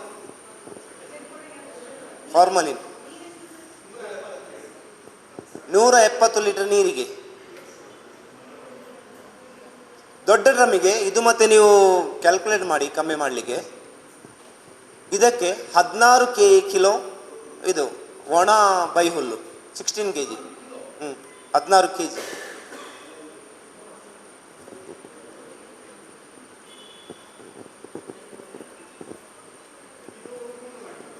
ತುಂಡು ಮಾಡಬೇಕು. ಇದನ್ನು ಗೋಣಿ ಚೀಲದಲ್ಲಿ ಇದನ್ನು 24 ಗಂಟೆಗಳ ಕಾಲ ನೆನೆ ಹಾಕಬೇಕು. 24 hours, 20 ರಿಂದ 24 ಗಂಟೆ. ನಾನು ಡ್ರಮ್ ತೋರಿಸ್ತೇನೆ, ಡ್ರಮ್ಮಲ್ಲಿ ಹೇಗೆ ಇಡೋದು ಅಂತ. ಅದು ಬೇಯಿಸಿದು, ಅದು ಆರ್ಗ್ಯಾನಿಕ್ ಮೆಥಡ್. ಈಗ ಹೇಳ್ತಾ ಇರೋದು ಕೆಮಿಕಲ್ ಮೆಥಡ್. ಮಿಕ್ಸ್ ಮಾಡಬೇಡಿ ಎರಡು ಸಹ.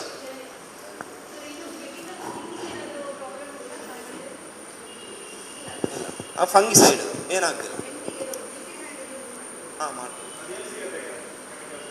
ಇದು ಚೇತನ ಆಗ್ರದಲ್ಲಿ ಸಿಗ್ತದೆ. ಸ್ಟೇಟ್ ಬ್ಯಾಂಕ್ ಇದ್ರೆ ಮೇಲೆ, ಇಲ್ಲದ್ರೆ ಇದು ಅಲ್ಲಿ ಕೆಳಗಡೆ ಇನ್ನೊಂದು ಉಂಟಲ್ಲ, ಅಲ್ಲಿ ಸಹ ಸಿಗ್ತದೆ. ಇಲ್ಲದಿದ್ದರೆ ನೀವು ಆನ್ಲೈನ್ನಲ್ಲಿ ಸಹ ಮಾಡ್ಬೋದು, ಅಮೆಝಾನಲ್ಲಿ ಸಿಗ್ತದೆ.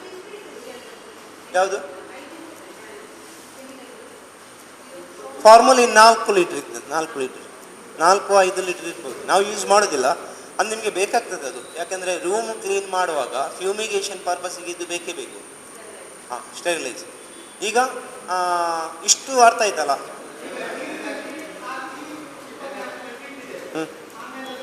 ತೆಗೆದು ಮೇಲೆ ಈಗ ಇಡಬೇಕು. ಅದು ಅಂದರೆ ನೀರು ಬಸಿದು ಹೋಗುವಷ್ಟು ಕಾಲ, ಒಂದು 1 ಅವರ್ 2 ಅವರಲ್ಲಿ ಆಗ್ತದೆ. ಇವಾಗ ಅದರಲ್ಲಿ ನೀರು ಎಷ್ಟು ಬೇಕು ಅಂದರೆ ನಾನು ನಿಮಗೆ ಕೊಡ್ತೇನೆ, ಪಾಸ್ ಮಾಡಿ. ಈಗ ಕೈಯಲ್ಲಿ ಹೀಗೆ ಮುಟ್ಟುವಾಗ ನೀರು ಉಂಟಂತ ಗೊತ್ತಾಗಬೇಕು, ಆದರೆ ಇಲ್ಲಿಂದ ಬರಬಾರ್ದು, ಹೊರಗಡೆ ಬರಬಾರ್ದು. ಹೀಗೆ ನೀವು ಅದುಮುವಾಗ ಉಂಟಲ್ಲ, ಹೀಗೆ ಪ್ರೆಸ್ ಮಾಡುವಾಗ ನೀರು ಹೀಗೆ ಹೊರಗೆ ಬರಬಾರ್ದು. ಇದು ಮೇಯ್ನ್. ಇದರಲ್ಲಿ ನೀರು ಜಾಸ್ತಿ ಆದರೆ ಅದು ಕೊಳೆಯುತ್ತದೆ, ಬ್ಯಾಗ್ಸ್ ಕೊಳೆಯುತ್ತದೆ. ಕಮ್ಮಿ ಆದರೆ ಒಣಗ್ತದೆ.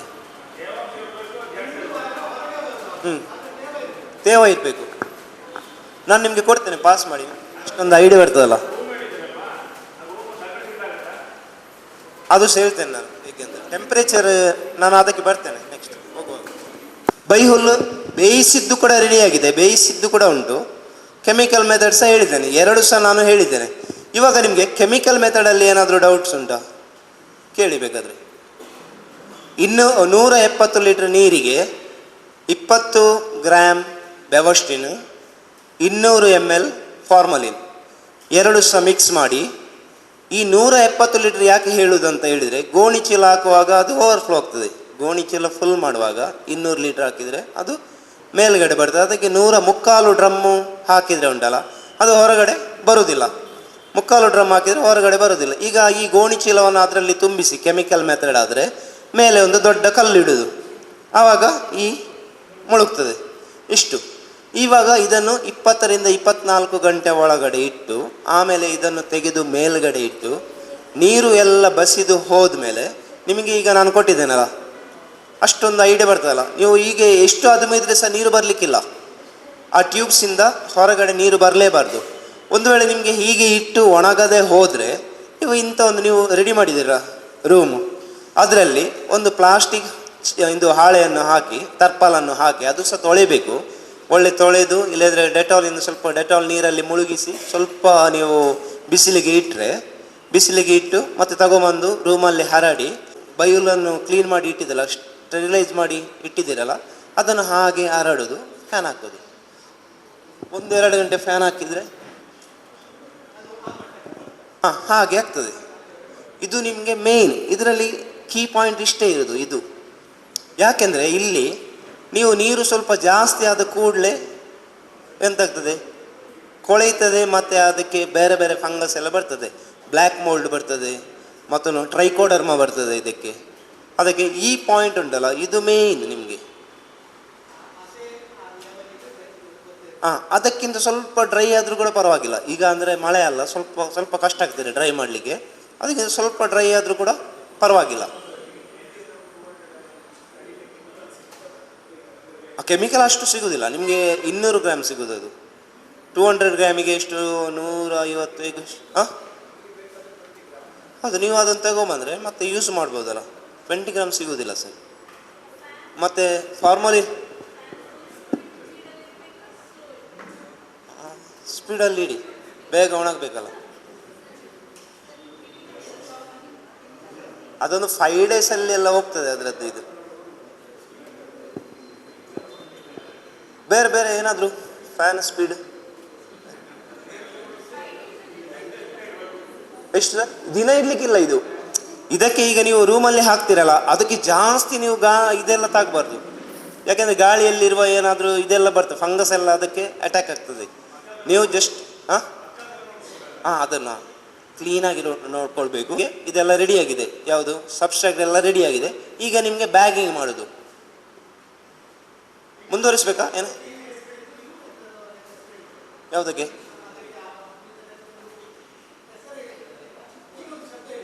ಸಬ್ಸ್ಟ್ರಾಕ್ಟಾ? ಹೌದು. ಈಗ ಇದು ಕ್ಲೀನ್ ಆಗಿದೆ. ನಾನು ಬೈಹುಲ್ಲನ್ನು ಬೇಯಿಸಿ ತಗೊಂಬದ್ದು. ಅದು ಬೇಯಿಸುವಾಗ ಸ್ವಲ್ಪ ಕಪ್ಪಾಗ್ತದೆ. ಅದೇ ನೀವು ಕೆಮಿಕಲಲ್ಲಿ ಹಾಕುವಾಗ ಸ್ವಲ್ಪ ಎಲ್ಲೋ ಬರ್ತದೆ, ಕ್ಲೀನಾಗಿರ್ತದೆ. ಎಲ್ಲ ರೆಡಿ ಆಯಿತು. ಈಗ ರೆಡಿ. ಈಗ ನಾವು ಬ್ಯಾಗಿಂಗ್ ಹೇಗೆ ಮಾಡೋದು ಅಂತ ಆಯಿತಾ? ಬಗ್ಗೆ ಸರ್ಕಾರ ಕೊಡುವಂತಹ ಒಂದು ಫೆಸಿಲಿಟೀಸ್ ಮತ್ತು ಅದರ ಬಗ್ಗೆ ಮಾಹಿತಿಯನ್ನು ನಾನು ನಿಮಗೆ ಸೆಂಡ್ ಮಾಡ್ತೇನೆ. ಇದರ PDF ಇದನ್ನು ಒಂದು 12 ಪೇಜ್ ಇದೆ. ಇದರಲ್ಲಿ ನೀವು ಪರಸ್ಪರ ಒಬ್ರಿಗೊಬ್ಬರು ಅದನ್ನು ಶೇರ್ ಮಾಡಿ.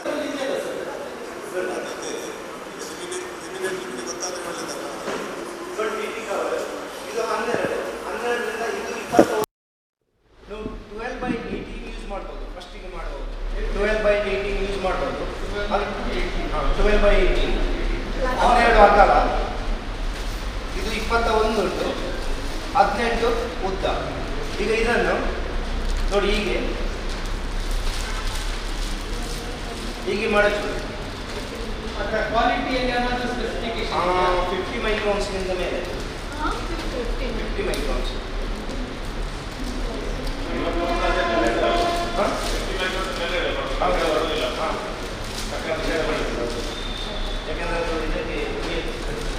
ಈಗ ನೀವು ಇದು ರೆಡಿ ಮಾಡಿದ್ದೀರಲ್ಲ, ಈಗ ನಾವು ಕೈಕಾಲೆಲ್ಲ ಕ್ಲೀನಾಗಿ ಇರಬೇಕು. ಈಗ ನಮ್ದು ಎಷ್ಟು ಒಳ್ಳೆಯದು ಬರ್ತದೆ ಗೊತ್ತಿಲ್ಲ ನಮಗೆ. ಈಗ ಇದನ್ನು ಯಾಕೆ ಹೀಗೆ ಸಿಲಿಂಡರ್ ಮಾಡೋದಂದರೆ, ನಾವು ಎಲ್ಲರೂ ಇಟ್ಟರೆ ಉಂಟಲ್ಲ ಇದು ಬೀಳುವುದಿಲ್ಲ. ಈಗ ಸಪೋಸ್ ಹೀಗೇನೆ ಮಾಡಿದರೆ ಇದು ಹೀಗೆ ಬೀಳ್ತದೆ, ಕೆಲಸದಲ್ಲಿ ಕೂತ್ಕೊಳ್ಬೇಕು. ಅದಕ್ಕೋಸ್ಕರ ಇದರಲ್ಲಿ ಬೇರೆ ಏನು ದೊಡ್ಡ ವಿಷಯ ಏನಿಲ್ಲ, ಹೀಗೆ ಮಾಡೋದು. ಈಗ ಇದು ಬೀಜ, ಈಗ ಸ್ಪಾಂಜ್ ಕಳಿಸ್ತಾರೆ ಅವರು, ಯಾಕಂದರೆ ಇದಕ್ಕೆ ಗಾಳಿ ಹೋಗಬೇಕು ಅಂತ ಕಾಟನ್ ಹಾಕ್ತಾರೆ. ಇದು ಸ್ಪಾಂಜ್.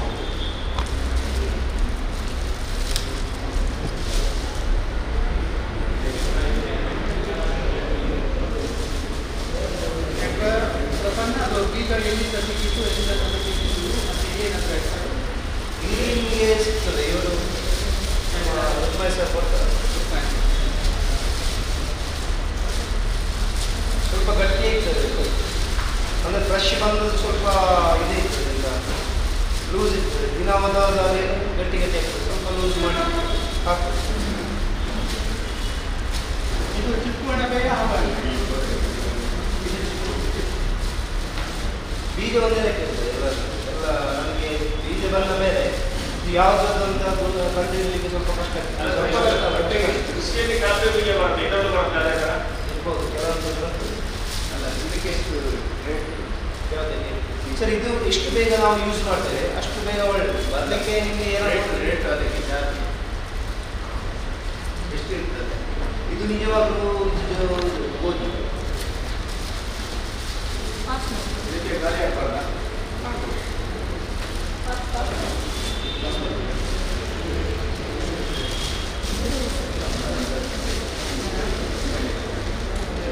ಈಗ ಇದಕ್ಕೆ ಒಂದು 5 ಗ್ರಾಮ್ನಷ್ಟು ಫಸ್ಟಿಗೆ ಸ್ವಲ್ಪ. ಎಷ್ಟು ಗ್ರಾಮಿನ ಪ್ಯಾಕ್ ಆಗಿತ್ತು? ಯಾವ ಸರ್? ಅದು 200 ಗ್ರಾಮ್. 200 ನೋಡಿ, ಹೀಗೆ 5 ಗ್ರಾಮ್ ಮೊದಲು ಹಾಕಬೇಕು. ಹಾಂ, ಆಯಿತು. ನೋಡಿ ಇವಾಗ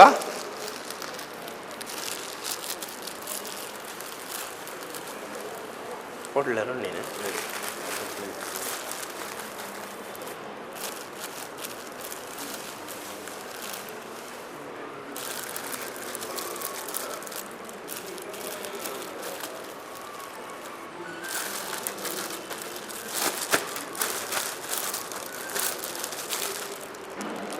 ಇದೊಂದು 300 ಗ್ರಾಮ್ ಉಂಟು ಇವಾಗ ಫಸ್ಟ್ ಇದ್ದು. ಇದನ್ನು ಹೀಗೆ ಬಿಡಿಸಿ ಹಾಕಿ ಉಂಟಲ್ಲ, ಬಿಡಿಸಿ ಹಾಕಿದ್ದೀವಲ್ಲ, ಇದನ್ನು ಸ್ವಲ್ಪ ಪ್ರೆಸ್ ಮಾಡಬೇಕು.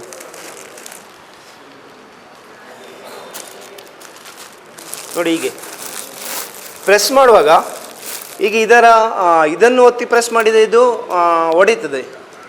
ಯಾವುದು ಪ್ಲಾಸ್ಟಿಕ್ ಒಡೀತದೆ ಸ್ವಲ್ಪ. ನೋಡಿ ಹೀಗೆ ನೋಡಿ. ಹಾಂ,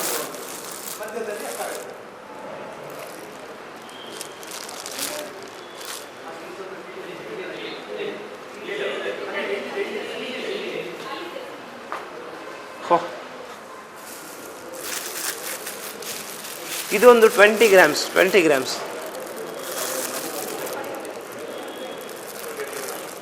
ಗ್ರಾಮ್ ಅಂದರೆ ಒಂದು ಮುಷ್ಟಿ. ಒಂದು ಮುಷ್ಟಿಯಲ್ಲಿ 20 ಗ್ರಾಮ್ಸ್ ಬರ್ತದೆ. ಇದನ್ನು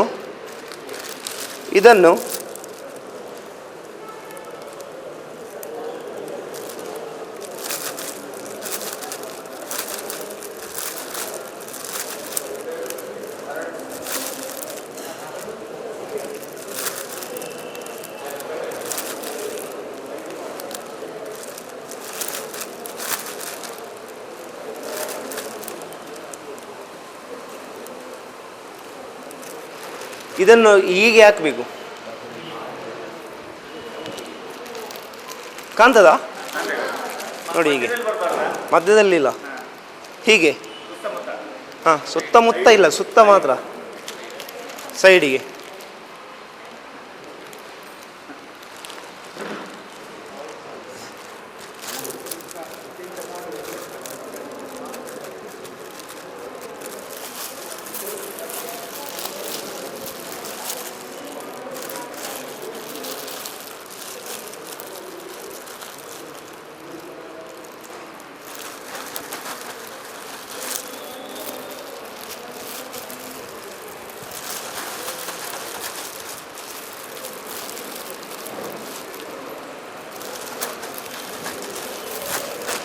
ಈಗ ಇದು ಅರ್ಧ ಕೆ ಜಿ. ಹೌದು, ಇಲ್ಲ ಅರ್ಧ K G, half K G. Same ಇದನ್ನು ಚೆನ್ನಾಗಿ ಹೀಗೆ ಮಾಡಿ,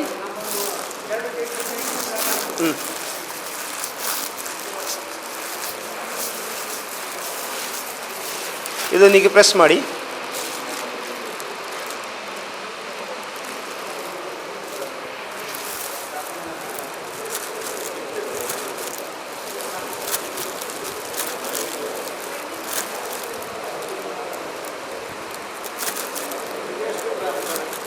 ಇದು 20. ಇಲ್ಲಿ ಸ್ವಲ್ಪ ಜಾಸ್ತಿ ಹೋಗ್ಬೋದು, ಇಲ್ಲ ಇದು ನಾವು 20 ಹಾಕೋದು.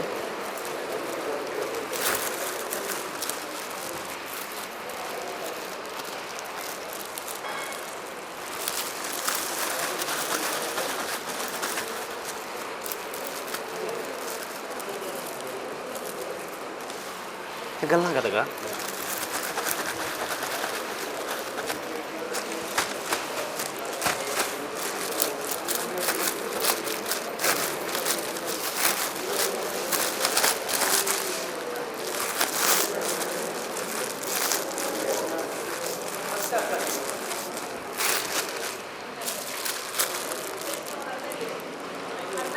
ಅರ್ಧ ಕೆ ಜಿ.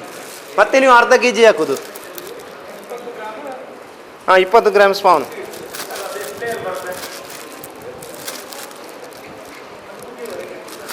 ಹೌದು ಸರ್, ಮುಗಿಯೋವರೆಗೆ.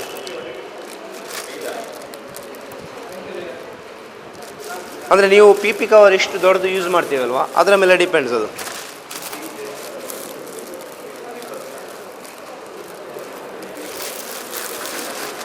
ಮಗಿರ್ ಕಡಿ ಅಂದರೆ ಇದು ಕ್ಲೀನ್ ಮಗಿರ್ ಗರಿಯದು, ಕ್ಲೀನ್ ಮಗಿರುತ್ತೆ ಗರಿಯದು. ಒಣ್ಣಿಮು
ಈಗ ಹೀಗೆ ಲೇಯರ್ ಮಾಡ್ತಾ ಹೋಗೋದು. ಈಗ ಇದು ಟಾಪ್ ಲೇಯರ್ ಮುಗಿದು ಟಾಪಿಗೆ ನೋಡಿ ಹೀಗೆ ಮಾಡಿ ಸ್ವಲ್ಪ 5 ಗ್ರಾಮ್ ಹಾಂ ನೋಡಿ ಹೀಗೆ ಹಾಕೋದು. ಆಮೇಲೆ ರಬ್ಬರ್ ಬ್ಯಾಂಡ್ ಕೂಡ ಆಗ್ತದೆ, ಇಲ್ಲದ್ರೆ ಟಾಯಿನ್ ಕೂಡ ಆಗ್ತದೆ.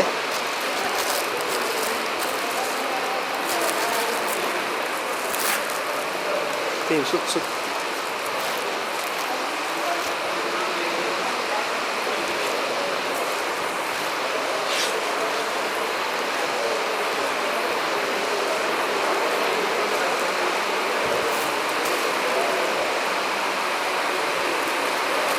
ನೋಡಿ, ಇದು ಸ್ಪಾನಿಂಗ್ ಅಂತ ಹೇಳಿದೆ. ಪಾಸ್ ಮಾಡಿ, ಇದು ಬೇಗ ಬರಬೇಕು ನಿಮಗೆ.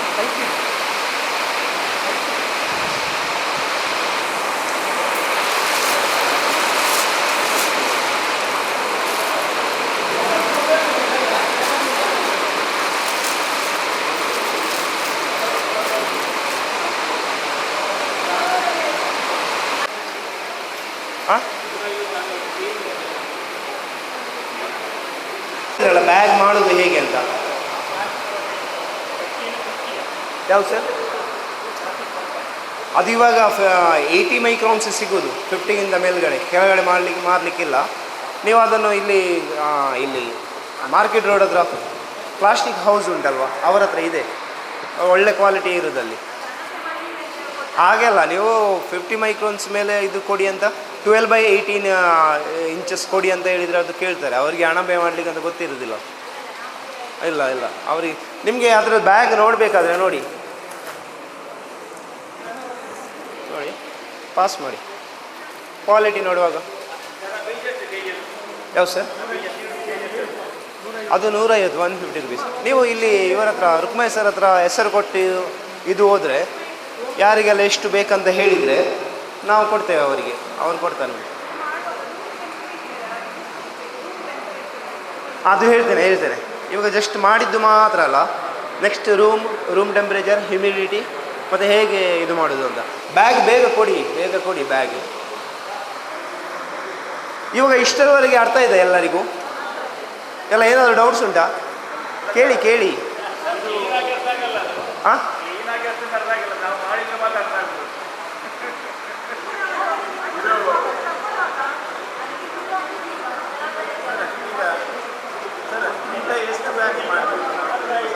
ಯಾವುದು?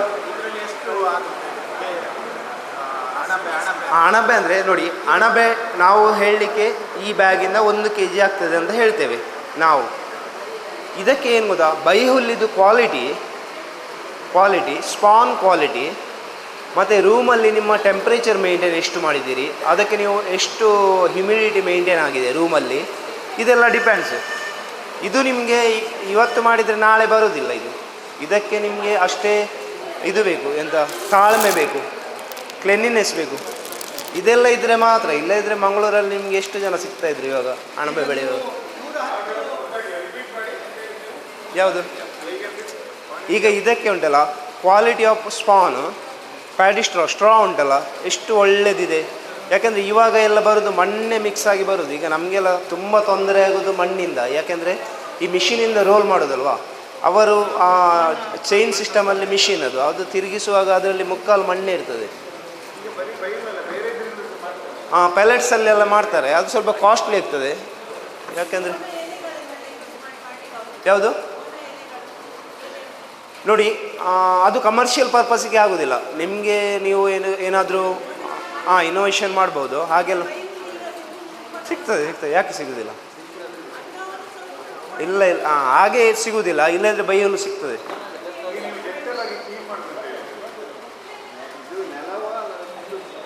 ಸರ್ ಫುಲ್ ಹೇಗೆ ಗೊತ್ತಾ, ನೀವು ಫ್ಯೂಮಿಗೇಷನ್ ಮಾಡಬೇಕು. ಈಗ ನಿಮಗೆ ಇದು ಜಸ್ಟ್ ಬ್ಯಾಗಿಂಗ್ ಮಾಡುವ ಒಂದು ವಿಧಾನ ಮಾತ್ರ. ಇವಾಗ ನಾನು ನೆಕ್ಸ್ಟ್ ಫ್ಯೂಮಿಗೇಷನ್ ಮಾಡಿ ರೂಮನ್ನು ಹೇಗೆ ನೀವೊಂದು ರೆಡಿ ಮಾಡಬೇಕು ಅದರ ಬಗ್ಗೆ ಹೇಳ್ತೇನೆ ನಾನು.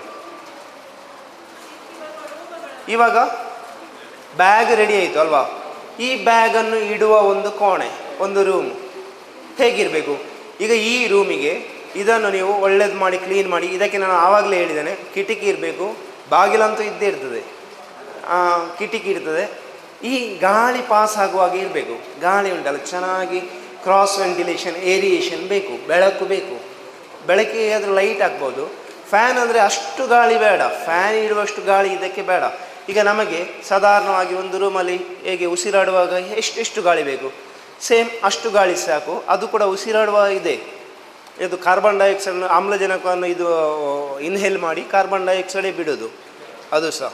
ಆದ್ದರಿಂದ ಅದನ್ನು ಸಸ್ಯಾಹಾರ ಇದು ವೆಜ್ ನಾನ್ ವೆಜ್ ಅಂತ ಸ್ವಲ್ಪ ಕನ್ಫ್ಯೂಷನಲ್ಲಿ ಇದ್ದಾರೆ ಜನರು.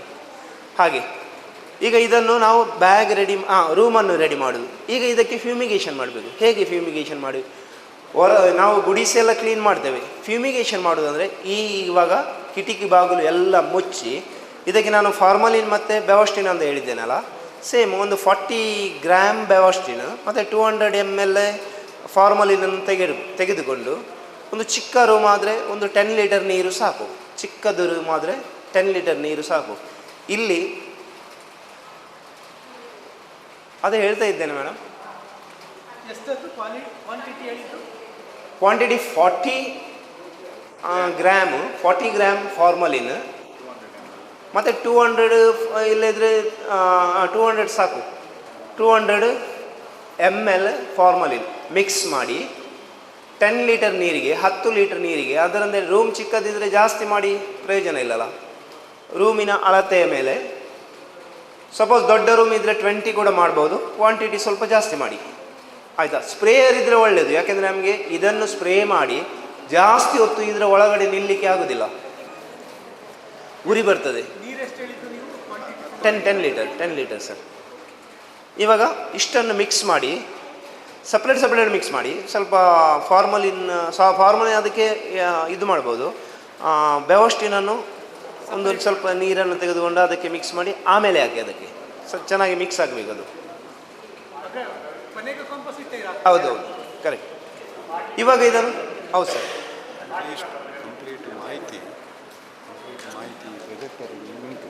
ಅವನು ಪ್ರಶ್ನೆ ಕೇಳುವಾಗ ಅವರೆಲ್ಲ ಲಾಸ್ಟಿಗೆ ಕೇಳಲಿ ಪ್ರಶ್ನೆ, ಒಂದೇ ಸಲಕ್ಕೆ. ನಾವು ನಡುವಲ್ಲಿ ನಿಮಗೆ ಕನ್ಫ್ಯೂಷನ್ ಆಗ್ತದೆ. ಈ ಮಾಹಿತಿಯಲ್ಲಿ ಪ್ರೊಜೆಕ್ಟರಲ್ಲಿ ಉಂಟು, ಅದು ಈಗ ಹಾಕ್ತಾರೆ, ಅದು ಹೋದಾಗಿ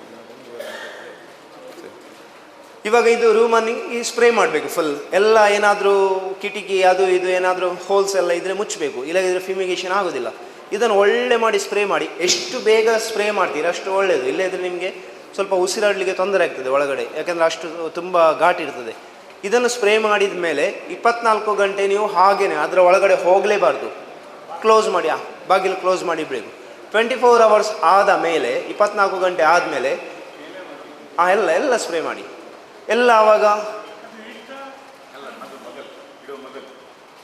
ಇಟ್ಟು ಅಲ್ಲ, ಆಮೇಲೆ ಇದು ಇಡುವುದಕ್ಕಿಂತ ಮೊದಲು ಕ್ಲೀನ್ ಮಾಡಿ ಇಡಬೇಕು. ಇವಾಗ ಇದು ಕ್ಲೀನ್ ಆಯಿತು ರೂಮು, 24 ಗಂಟೆ ನೀವು ಹಾಗೇನೆ ಇಟ್ಟಿದ್ದೀರಿ. ಇವಾಗ 24 hours ಆಯಿತು. ಆಮೇಲೆ ಕಿಟಕಿ ಬಾಗಿಲು ಎಲ್ಲ ಓಪನ್ ಮಾಡೋದು. ಫ್ಯಾನ್ ಇದ್ದರೆ ಫ್ಯಾನ್ ಹಾಕಿ ಒಳಗಡೆ, ಏಕೆಂದರೆ ಒಳಗಡೆ ಇದ್ದ ಎಲ್ಲ ಏನು ಘಾಟ್ ಉಂಟಲ್ಲ ಅದರದ್ದು ಅದು ಹೊರಗಡೆ ಹೋಗಬೇಕು. ಇನ್ನೊಮ್ಮೆ ಮಾಪಿಂಗ್ ಮಾಡಿ ಇವಾಗ ರೂಮು ಕ್ಲೀನ್ ಆಯಿತು. ಇವಾಗ ಇದರ ನಾವು ಒಳಗಡೆ ಹೋಗಬೇಕಾದ್ರೂ ಕೂಡ ಒಂದು ಚಿಕ್ಕದಾದ ಒಂದು ಟ್ರೇಯನ್ನು ಇಟ್ಟು ಅದರಲ್ಲಿ ಒಂದು ಸ್ವಲ್ಪ ಡೆಟಾಲ್, ಒಂದು 5 ml ಡೆಟಾಲನ್ನು ಹಾಕಿ ಆ ನೀರಿಗೆ ಡೆಟಾಲ್ ಹೋಗುವಾಗ ಹೊರಗಡೆ ಹೋಗುವಾಗ ಒಂದು ಕಾಲನ್ನು ಅದರಲ್ಲಿ ಸ್ವಲ್ಪ ಇದು ಮಾಡಿ ಹೋಗ್ಬೋದು. ಸ್ಟೆರಿಲೈಸ್ ಮಾಡಿ ಹೋಗಬೇಕು. ನೀವಂದರೆ ಇದು ಯಾಕೆ ಹೇಳೋದಂದರೆ, ನೀವು ಎಷ್ಟು ಅದರ ಬಗ್ಗೆ ಕೇರ್ ತಗೊಳ್ತೀರಿ ಅದು ನಿಮಗೆ ಅಷ್ಟು ಒಳ್ಳೆಯದು. ಇಲ್ಲದಿದ್ದರೆ ಹಾಳಾದರೆ ಕಂಪ್ಲೀಟ್ ಹಾಳಾಗ್ತದೆ ನಿಮ್ಮ ಕೆಲಸ, ಸ್ಪಾನು ಪ್ಲಾಸ್ಟಿಕ್ ಎಲ್ಲ ಹಾಳು. ಆ ದಿವಸ ನೀವು ಎಷ್ಟು ಕೆಲಸ ಮಾಡ್ತೀರಾ ಅದು ಉಪಯೋಗಕ್ಕೆ ಬರೋದಿಲ್ಲ. ಹಾಗಾದರೆ ನೀವು ಮಾಡುವಾಗ ಸ್ವಲ್ಪ ಕೇರ್ ತಗೊಂಡು ಮಾಡಿದರೆ ನಿಮ್ಮ ಮತ್ತೇನು ಗೊತ್ತಾ, ಪ್ರಾಕ್ಟೀಸ್ ಆಗಿಯೇ ನೀವು ಮೇಲೆ ಹೋಗೋದು. ನಾವು ಎಷ್ಟು ಹೇಳಿದರೆ ಪ್ರಾಕ್ಟೀಸ್ ಇಲ್ಲದೆ ಆದರೆ ಆಗೋದಿಲ್ಲ ಇದು. ಈಗ ಅವರು ಹೇಳಿದರು ಆ ಬ್ಯಾಗ್ ನಾವೇ ಮಾಡೋದಾದರೆ ನಮಗೆ ಕರೆಕ್ಟ್ ಗೊತ್ತಾಗ್ತಿತ್ತು ಅಂತ. ಹಾಗೆ ನಾವು ನೋಡಿ ಡ್ರೈವಿಂಗ್ ನೋಡಿ ಕಲೀಲಿಕ್ಕೆ ಆಗೋದಿಲ್ಲ, ಡ್ರೈವಿಂಗ್ ಮಾಡಿಯೇ ಮಾಡಬೇಕು. ಹಾಗೆ ಸಹ ಇದು ಸಹ ಹಾಗೆ. ಈಗ ನಿಮಗೆ ನಾವು ರೂಮನ್ನು ರೆಡಿ ಮಾಡಿದೆ, ರೂಮ್ ಆಯ್ತಲ್ಲ. ಇದ್ರ ಬಗ್ಗೆ ಯಾರಿಗೆಲ್ಲ ಡೌಟ್ ಇದ್ದರೆ ಆಮೇಲೆ ಹೇಳ್ತಾರೆ ಅಂತ ಹೇಳಿದ್ದಾರೆ ಅವರು, ಇದರಲ್ಲಿ ಸ್ಲೈಡ್ಸಲ್ಲಿ ಹಾಕ್ತೇನೆ ಅಂತ. ನಾನು ನೆಕ್ಸ್ಟ್ಗೆ ಹೋಗ್ತೇನೆ. ಇವಾಗ ಈ ಬ್ಯಾಗ್ ರೆಡಿ ಆಯಿತು. ಈ ಬ್ಯಾಗಿಗೆ ಹೋಲ್ಸನ್ನು ಮಾಡಲಿಕ್ಕೆ ಉಂಟು, ಚಿಕ್ಕದು ತೂತು ಸೂಜಿ ಉಂಟಲ್ಲ, ನಾವೊಂದು 4, 5, 6 ಸೂಜಿ ಮಾಡಿದ್ದೇನೆ ನಾನು. ಇದು ಎಮ್ ಸಿಲಲ್ಲಿ ಇದು ಮಾಡಿ ಸೂಜಿ ಮಾಡ್ಬೋದು. ಇಲ್ಲದಿದ್ದರೆ ಸ್ವಲ್ಪ ದೊಡ್ಡದಾದರೆ ಅದಕ್ಕೆ ನೀವು ಸ್ವಲ್ಪ ಇದು ಯಾವುದು ಕಾಟನನ್ನು ಹಾಕಬೇಕು. ಸ್ವಲ್ಪ ದೊಡ್ಡ ಹೋಲ್ ಪೆನ್ನಲ್ಲಿ ಮಾಡೋದಾದರೆ ಅದಕ್ಕೆ ಕಾಟನನ್ನು ಆ ಹೋಲ್ ಮಾಡಿದ ಜಾಗಕ್ಕೆ ಕಾಟನ್ ಇಡಬೇಕು.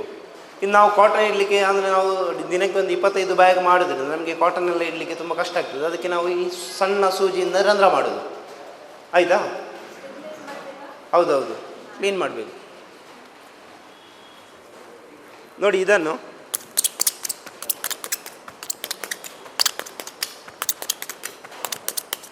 ಒಂದು ರೌಂಡ್ ಫುಲ್ಲಾಗಿ ಆಯಿತಾ? ಒಂದು ಡೇಟ್ ಬರೀಬೇಕು. ಒಂದು ಡೇಟ್ ಅಲ್ಲ, ಇವತ್ತಿದ್ದು.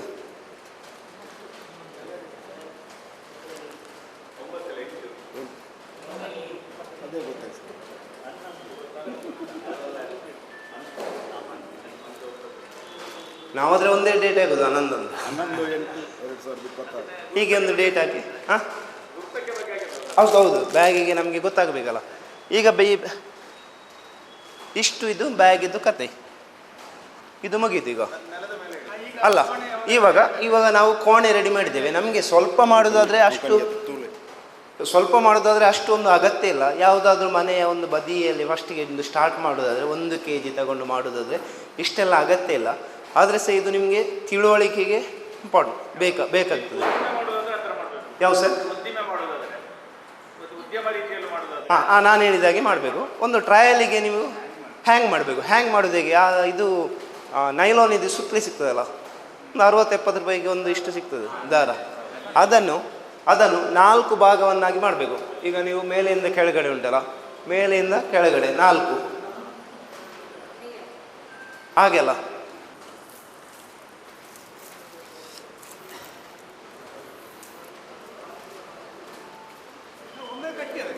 ಒಮ್ಮೆ ಕಟ್ತೇನೆ ನಾನು.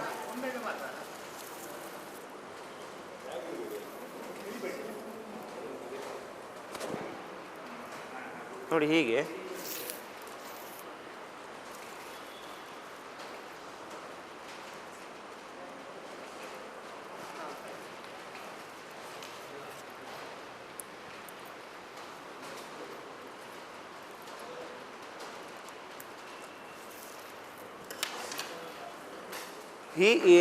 ಈ ಇದರಲ್ಲಿ ತುಂಬ ಬ್ಯಾಗನ್ನು ನಮಗೆ ಯುಟಿಲೈಸ್ ಮಾಡಲಿಕ್ಕೆ ಆಗ್ತದೆ. ಈಗ ಈ ರೋ ಅಲ್ಲಿ 100 ಬ್ಯಾಗ್ ಹಾಕ್ಬೋದು. ಇದನ್ನು ಕೆಳಗಡೆ ಹೀಗೆ ಗಂಟಾಕೋದು, ಇದಾಕೋದು ನೋಡಿ ಹೀಗೆ. ಈಗ ಚಿಕ್ಕ ಅಲ್ಲ ಇದು, ಇದರ ಒಳಗಡೆ ನಾವು ಬ್ಯಾಗನ್ನು ಇಡೋದು. ಆಯಿತಾ? ಇವಾಗ ಆ ಒಂದು ಬ್ಯಾಗ್ ನಮಗೆ ಇಷ್ಟರವರೆಗೆ ಬರ್ತದೆ, ಇಲ್ಲಿ ತನಕ ಬರ್ತದೆ. ಆಯಿತಾ? ಇವಾಗ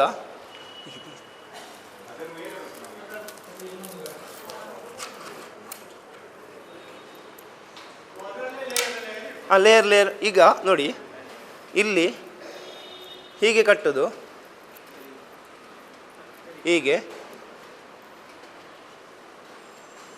ಆಮೇಲೆ ಈಗ ಅಲ್ಲ ಹೀಗೆ ಎಷ್ಟು ಅಗಲ ಇರ್ತದೆ, ಇಷ್ಟು ಅಗಲ ಇರ್ತದೆ. ಇದನ್ನೊಂದು ರೌಂಡ್ ತರುವುದು.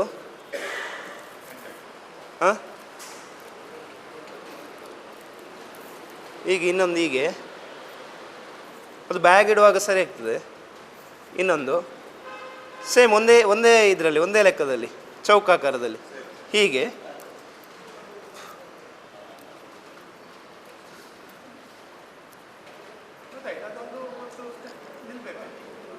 ಹೌದು, ಎಂತ ಇದೆ ಪೊಸಿಷನ್ ಅದೆಲ್ಲ ಬಂದಿದೆ ಬರೋದು.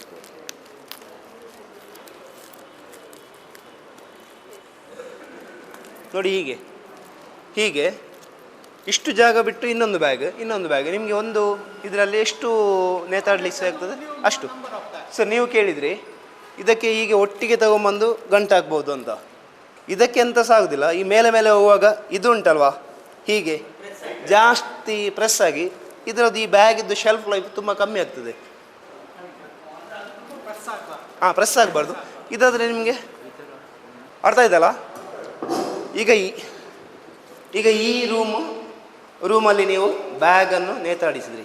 ಇವಾಗ ಈ ರೂಮಿಂದು ಟೆಂಪ್ರೇಚರ್ 20, ಮ್ಯಾಕ್ಸಿಮಮ್ 26, ಹ್ಯುಮಿಡಿಟಿ 80-85 ಆಗ್ತದೆ. ಮ್ಯಾಕ್ಸಿಮಮ್ 26,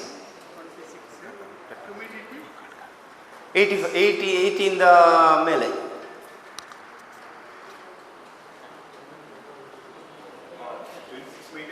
ಮಾಡಬೇಕು ಸರ್. ಕೆಲವೊಂದು ಸ್ಪಾನ್ಸ್ 30ವರೆಗೆ ತಡೀತದೆ. 30, ಈಗ ನಾವೆಲ್ಲ ಹಾಕಿದ್ದೇವೆ 30 ಡಿಗ್ರಿವರೆಗೆ ಆಗ್ತದೆ. ಆದರೆ ಹ್ಯುಮಿಡಿಟಿ ನೀವು ಯಾವಾಗಲೂ ನಿಮಗೆ ಫ್ರೂಟಿಂಗ್, ಈಗ ನೀವು ಇದನ್ನು ಇಟ್ಟಿದ್ದೀರಲ್ಲ, ಇದು ಡಾರ್ಕ್ ರೂಮ್ ಅಂದರೆ ಈಗ ರೂಮನ್ನು ರೆಡಿ ಮಾಡಿದರೆ ಇವಾಗ ನಿಮಗೆ ಕಿಟಕಿ ಬಾಗಿಲು ಎಲ್ಲ ಮುಚ್ಚಲಿಕ್ಕೆ, ನೀವು ಅತಿ ಕಮ್ಮಿ ಸಾರಿ ಈ ರೂಮಿಗೆ ಹೋಗಲಿಕ್ಕೆ. ಈಗ ಒಂದು ಸರ್ತಿ ನೀವು ರೆಡಿ ಮಾಡಿ ಹೋಗಿ ಬಂದು ಅದು ಇಟ್ಟರೆ ಉಂಟಲ್ಲ, ಇನ್ನು ಮರುದಿವಸ ಹೋಗಬೇಕು. ಅದಕ್ಕೆ ಜಾಸ್ತಿ ಡಿಸ್ಟರ್ಬ್ ಮಾಡಬಾರ್ದು, ಜಾಸ್ತಿ ಜನ ಹೋಗೋದು, ಜಾಸ್ತಿ ಡಿಸ್ಟರ್ಬೆನ್ಸ್ ಅದೆಲ್ಲ ಇಲ್ಲ. ಒಂದು ಸರ್ತಿ ನೀವು ತಗೊಂಡೋಗಿ ಅಲ್ಲಿ ಇಟ್ಟರೆ ಆ ದಿನದ್ದು ನಿಮ್ಮದು ಕೆಲಸ ಮುಗಿಯುದು. ಹಾಂ, ಇಡ್ಬೋದು ಸರ್. ಹೀಗೆ ನಿಮಗೆ ಇಟ್ಟರೆ ಇದರಲ್ಲಿ ಒಂದು 10 ಬ್ಯಾಗ್ಸ್ ನಿಮಗೆ ಇಡ್ಬೋದು. ಆದರೆ ಬ್ಯಾಗಿಂದ ಬ್ಯಾಗಿಗೆ ಅಟ್ಲೀಸ್ಟ್ ಒಂದು 2 ಇಂಚಾದರೂ ಗ್ಯಾಪ್ ಬೇಕು. ಯಾಕೆಂದರೆ ಈ ಬ್ಯಾಗ್ ಬಿಸಿ ಆಗ್ತದೆ. ನೀವು ಬ್ಯಾಗ್ ಇಟ್ಟರೆ ನಿಮಗೆ ಒಳಗಡೆ ಟೆಂಪ್ರೇಚರ್ ಗೇಯ್ನ್ ಆಗಿ ಬ್ಯಾಗ್ ಬಿಸಿ ಆಗ್ತದೆ. ಈಗ ಇದನ್ನು ಡಾರ್ಕ್ ರೂಮಲ್ಲಿ 21 ದಿವಸ ಅಂತ ಹೇಳ್ತಾರೆ. ಇದರ ಸ್ಪಾನ್ ರನ್ನಿಂಗ್ 21 ಡೇಸ್. ಆದರೆ ಇವಾಗ ಒಳ್ಳೆ ಹ್ಯುಮಿಡಿಟಿ ಮತ್ತು ಮಳೆಗಾಲ ಎಲ್ಲ ಇರೋದ್ರಿಂದ 15 ದಿನಕ್ಕೆ ಬ್ಯಾಗ್ ಮೆಚ್ಯೂರ್ ಆಗ್ತದೆ. 15 ಡೇಸ್ಗೆ ಬ್ಯಾಗ್ ಮೆಚ್ಯೂರ್ ಆಗ್ತದೆ. ಮೆಚ್ಯೂರ್ ಅಂದರೆ ಈ ಬ್ಯಾಗ್ ಈಗ ಇದೆ ಅಲ್ವಾ, ಬ್ರೌನ್ ಆಗಿದೆ ಅಲ್ವಾ, ಇದು ವೈಟ್ ಆಗ್ತದೆ ಫುಲ್. ಈ ಬೀಜದ ಕಲರ್ ಹೇಗಿದೆ, ಇದನ್ನು ಈಗ ಇಟ್ಟರೆ, ನಾನು ಇಲ್ಲಿ ಇಡ್ತೇನೆ, ಬೇಕಾದರೆ ಯಾರಿಗಾದರೂ ವಿಸಿಟ್ ಮಾಡಿ ನೋಡುವವರಿಗೆಲ್ಲ ನೋಡ್ಬೋದು, ಅಲ್ಲಿ ಅವರ ಆಫೀಸಲ್ಲಿ ಇಡ್ತೇನೆ ನಾನು. ಹೇಗೆ ಆಗ್ತದೆ 2-3 ದಿನ. ಈಗ ಇದನ್ನು ನಾವು ಡೈಲಿ ನೋಡಬೇಕು. ಸೆಕೆಂಡ್ ಡೇ ಇದರ ಪ್ರೋಗ್ರೆಸ್ ಏನು. ಈಗ ಇದೆ ಅಲ್ವಾ, ಸಾಯಂಕಾಲದ ಹೊತ್ತಿಗೆ ಇದು ಸ್ವೆಟ್ಟಿಂಗ್ ಆಗಲಿಕ್ಕೆ ಸ್ಟಾರ್ಟ್ ಆಗ್ತದೆ, ಒಳಗಡೆಯಿಂದ ಸ್ವೆಟ್ಟಿಂಗ್ ಬರ್ತದೆ. ಆವಾಗ ಈ ಸ್ಪಾನ್ ಏನಿದೆ ಇದು ಎಕ್ಸ್ಪ್ಯಾಂಡ್ ಆಗಲಿಕ್ಕೆ ಸ್ಟಾರ್ಟ್ ಆಗ್ತದೆ. ಈಗ ಇದು ಎಕ್ಸ್ಪ್ಯಾಂಡ್ ಆಗ್ತದೆ, ಇದು ಈಗ ಎಕ್ಸ್ಪ್ಯಾಂಡ್ ಆಗಿ 6-7 ದಿನದಲ್ಲಿ ಅದು ಒಂದಕ್ಕೊಂದು ಟಚ್ ಆಗ್ತದೆ. ಹಾಗೆ ವಿಸಿಬಲ್ ಇದ್ದರೆ ಮಾತ್ರ.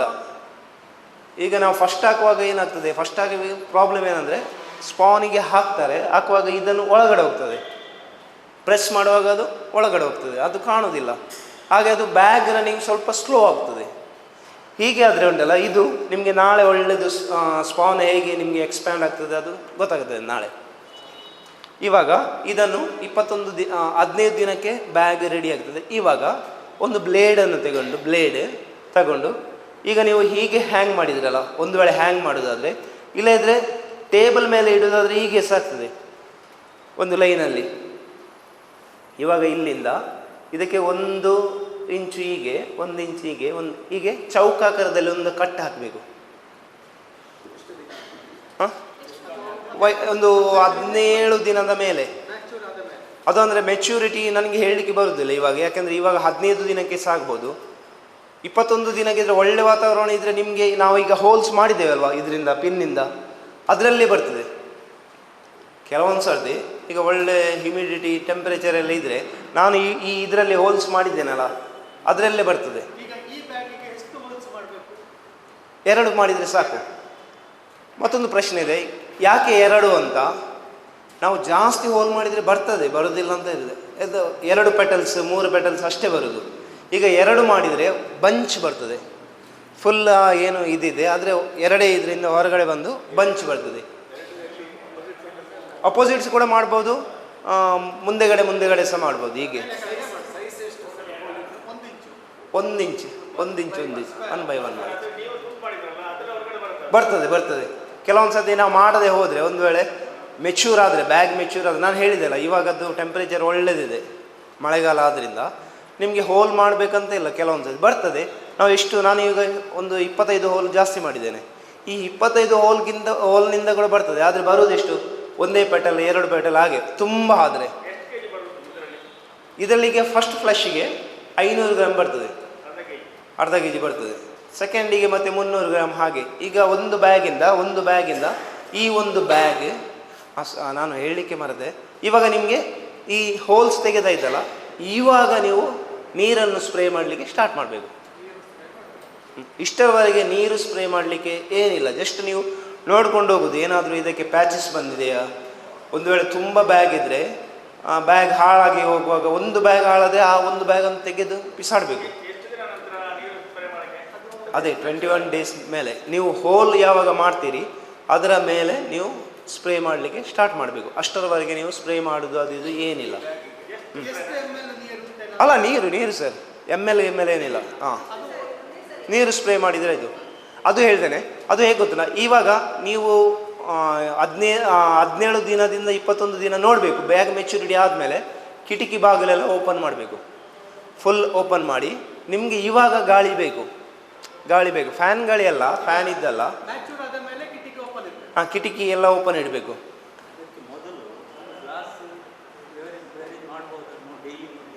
ಯಾವ ಸರ್?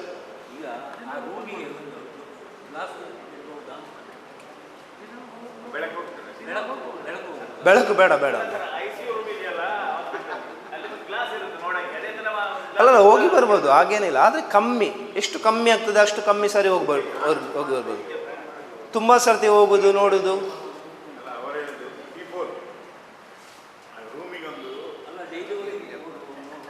ನೋಡಿಕೊಂಡು ಬರ್ಬೋದು ಸರ್, ಒಂದು ಸರ್ತಿ ನೋಡಿಕೊಂಡು ಬರ್ಬೋದು. ಅದೇ ICUಗೆ ಒಂದೇ ಸರ್ತಿ ಇದು ಮಾಡೋದು, ಅಲೌಡ್ ಮಾಡೋದು, ತುಂಬ ಸರ್ತಿ ಮಾಡೋದಿಲ್ಲ ಹಾಗೆ.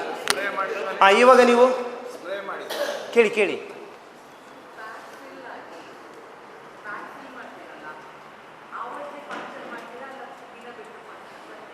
ಆವಾಗಲೇ. ಹೌದು ಹಾಂ, ಕಟ್ ಮಾಡೋದು. ಹಾಂ, ಕಟ್ ಮಾಡಿದ ಮೇಲೆ ನೀರು ಕೊಡಲಿಕ್ಕೆ. ಹಾಂ, ಅದಕ್ಕೆ ನಿಮಗೆ ಆಪ್ಷನ್ ಡೈರೆಕ್ಟಾಗಿ ಕೂಡ ನೀರು ಕೊಡ್ಬೋದು. ಇಲ್ಲದಿದ್ದರೆ ನಿಮಗೆ ಈಗ ಇದರಲ್ಲಿ ಕೂಡ ನೀರು ಹೀಗೆ ಸ್ಪ್ರೇ ಮಾಡ್ಬೋದು. ನಮಗೆ ಈಗ ರೂಮ್ ಮೇಲ್ಗಡೆ ಅದಕ್ಕೆ ಬರೋದು. ಈಗ ನೀವು ಮೇಲ್ಗಡೆ ನೀವು ಹೀಗೆ ಸ್ಪ್ರೇ ಮಾಡಿದರೆ, ಸ್ಪ್ರಿಂಕ್ಲರ್ ಮಾಡಿದರೆ, ಇಲ್ಲ ಫೋಗರ್ ಸಿಸ್ಟಮ್ ಹಾಗೆ ಮಾಡಿದರೆ ಈ ಏನಾಗ್ತದೆ, ಬ್ಯಾಗಿಗೆ ಡೈರೆಕ್ಟ್ ನೀರು ಹೋದರೆ ಕೊಳೆಯೋದು ಬೇಗ. ಅದು ನಿಮಗೆ ಈ ಹ್ಯುಮಿಡಿಟಿ ಮತ್ತು ಟೆಂಪ್ರೇಚರ್ ನೋಡಿಕೊಂಡು, ಒಂದು ವೇಳೆ ಹ್ಯುಮಿಡಿಟಿ ತುಂಬ ಲೋ ಇದ್ದರೆ ನೀವು ನೀರನ್ನು ಒಮ್ಮೆ ಸ್ಪ್ರೇ ಮಾಡಿದರೆ ಅದು ಆಟೋಮೆಟಿಕ್ ನಿಮಗೆ ಒಂದು 99 ಬರ್ತದೆ, 100 ಬರ್ತದೆ. ಇವಾಗ ಈ ಟೆಂಪ್ರೇಚರ್ ಮತ್ತು ಹ್ಯುಮಿಡಿಟಿ ಏನಿದೆ, ಹ್ಯುಮಿಡಿಟಿ ಮೇಯ್ನಾಗಿ 85 ಮೇಲ್ಗಡೆನೆ, ಅದು 100 ಬರ್ತದೆ. ನಿಮಗೆ ನೀರು ಸ್ಪ್ರೇ ಮಾಡಿದ ಕೂಡಲೇ 100 ಆಗ್ತದೆ. ಇವಾಗ ನಿಮಗೆ ಈ ಟೆಂಪ್ರೇಚರ್ ಮತ್ತು ಹ್ಯುಮಿಡಿಟಿ ಉಂಟಲ್ವಾ, ಅದು ನಿಮಗೆ 1 ಗಂಟೆಗೆ ಒಂದು ಸರ್ತಿ ನೀವು ಮಾನಿಟರ್ ಮಾಡಲೇಬೇಕು. ಸಪೋಸ್ ನಿಮಗೆ ಈ ಟೈಮಲ್ಲಿ ಪೀಕ್ ಅವರ್ಸಲ್ಲಿ ನಿಮಗೆ 1-2 ಸರ್ತಿ ಮಾಡಲೇಬೇಕು. ಈಗ 11 ಗಂಟೆಗೆ, 12 ಗಂಟೆಗೆ, 1 ಗಂಟೆಗೆ, 2 ಗಂಟೆಗೆ, ಹಾಗೆ 3 ಗಂಟೆ ನಂತರ ಅದು ಒಂದು ಸ್ಟಡಿಯಲ್ಲಿ ಇರ್ತದೆ, 85 ಮೇಲೆ ಇರ್ತದೆ. ಇವಾಗ ನೀವು ಮೇಲೆ ನೀರು ಸ್ಪ್ರೇ ಮಾಡಿದರೆ ಸಣ್ಣ, ಇವಾಗೆಲ್ಲ ಫೋಗರ್ಸ್ ಎಲ್ಲ ಉಂಟು, ಫೋಗರ್ಸ್ ಉಂಟು. ಇಲ್ಲದ್ರೆ ಪೈಪಲ್ಲಿ ಸಣ್ಣ ಮೋಟ್ರ್ ಹಾಕಿ ಹೀಗೆ ನೀರು ಸ್ಪ್ರೇ ಮಾಡಿದರೆ, ಮೈನ್ಯೂಟಾಗಿ ಸ್ಪ್ರೇ ಮಾಡಿದರೆ ಬ್ಯಾಗ್ಸ್ ಇದ್ದು ಶೆಲ್ಫ್ ಲೈಫ್ ಜಾಸ್ತಿ ಇರ್ತದೆ. ಜಾಸ್ತಿ ಸ್ಪ್ರೇ ಮಾಡಿದರೆ 1-1.5 ತಿಂಗಳಲ್ಲಿ ಬ್ಯಾಗ್ ಕೊಳೆಯುತ್ತದೆ. ಮೈನ್ಯೂಟಾಗಿ ಮಾಡಿದರೆ ನಿಮಗೆ 3 ತಿಂಗಳವರೆಗೆ ಬರ್ತದೆ ಬ್ಯಾಗ್ಸನ್ನು.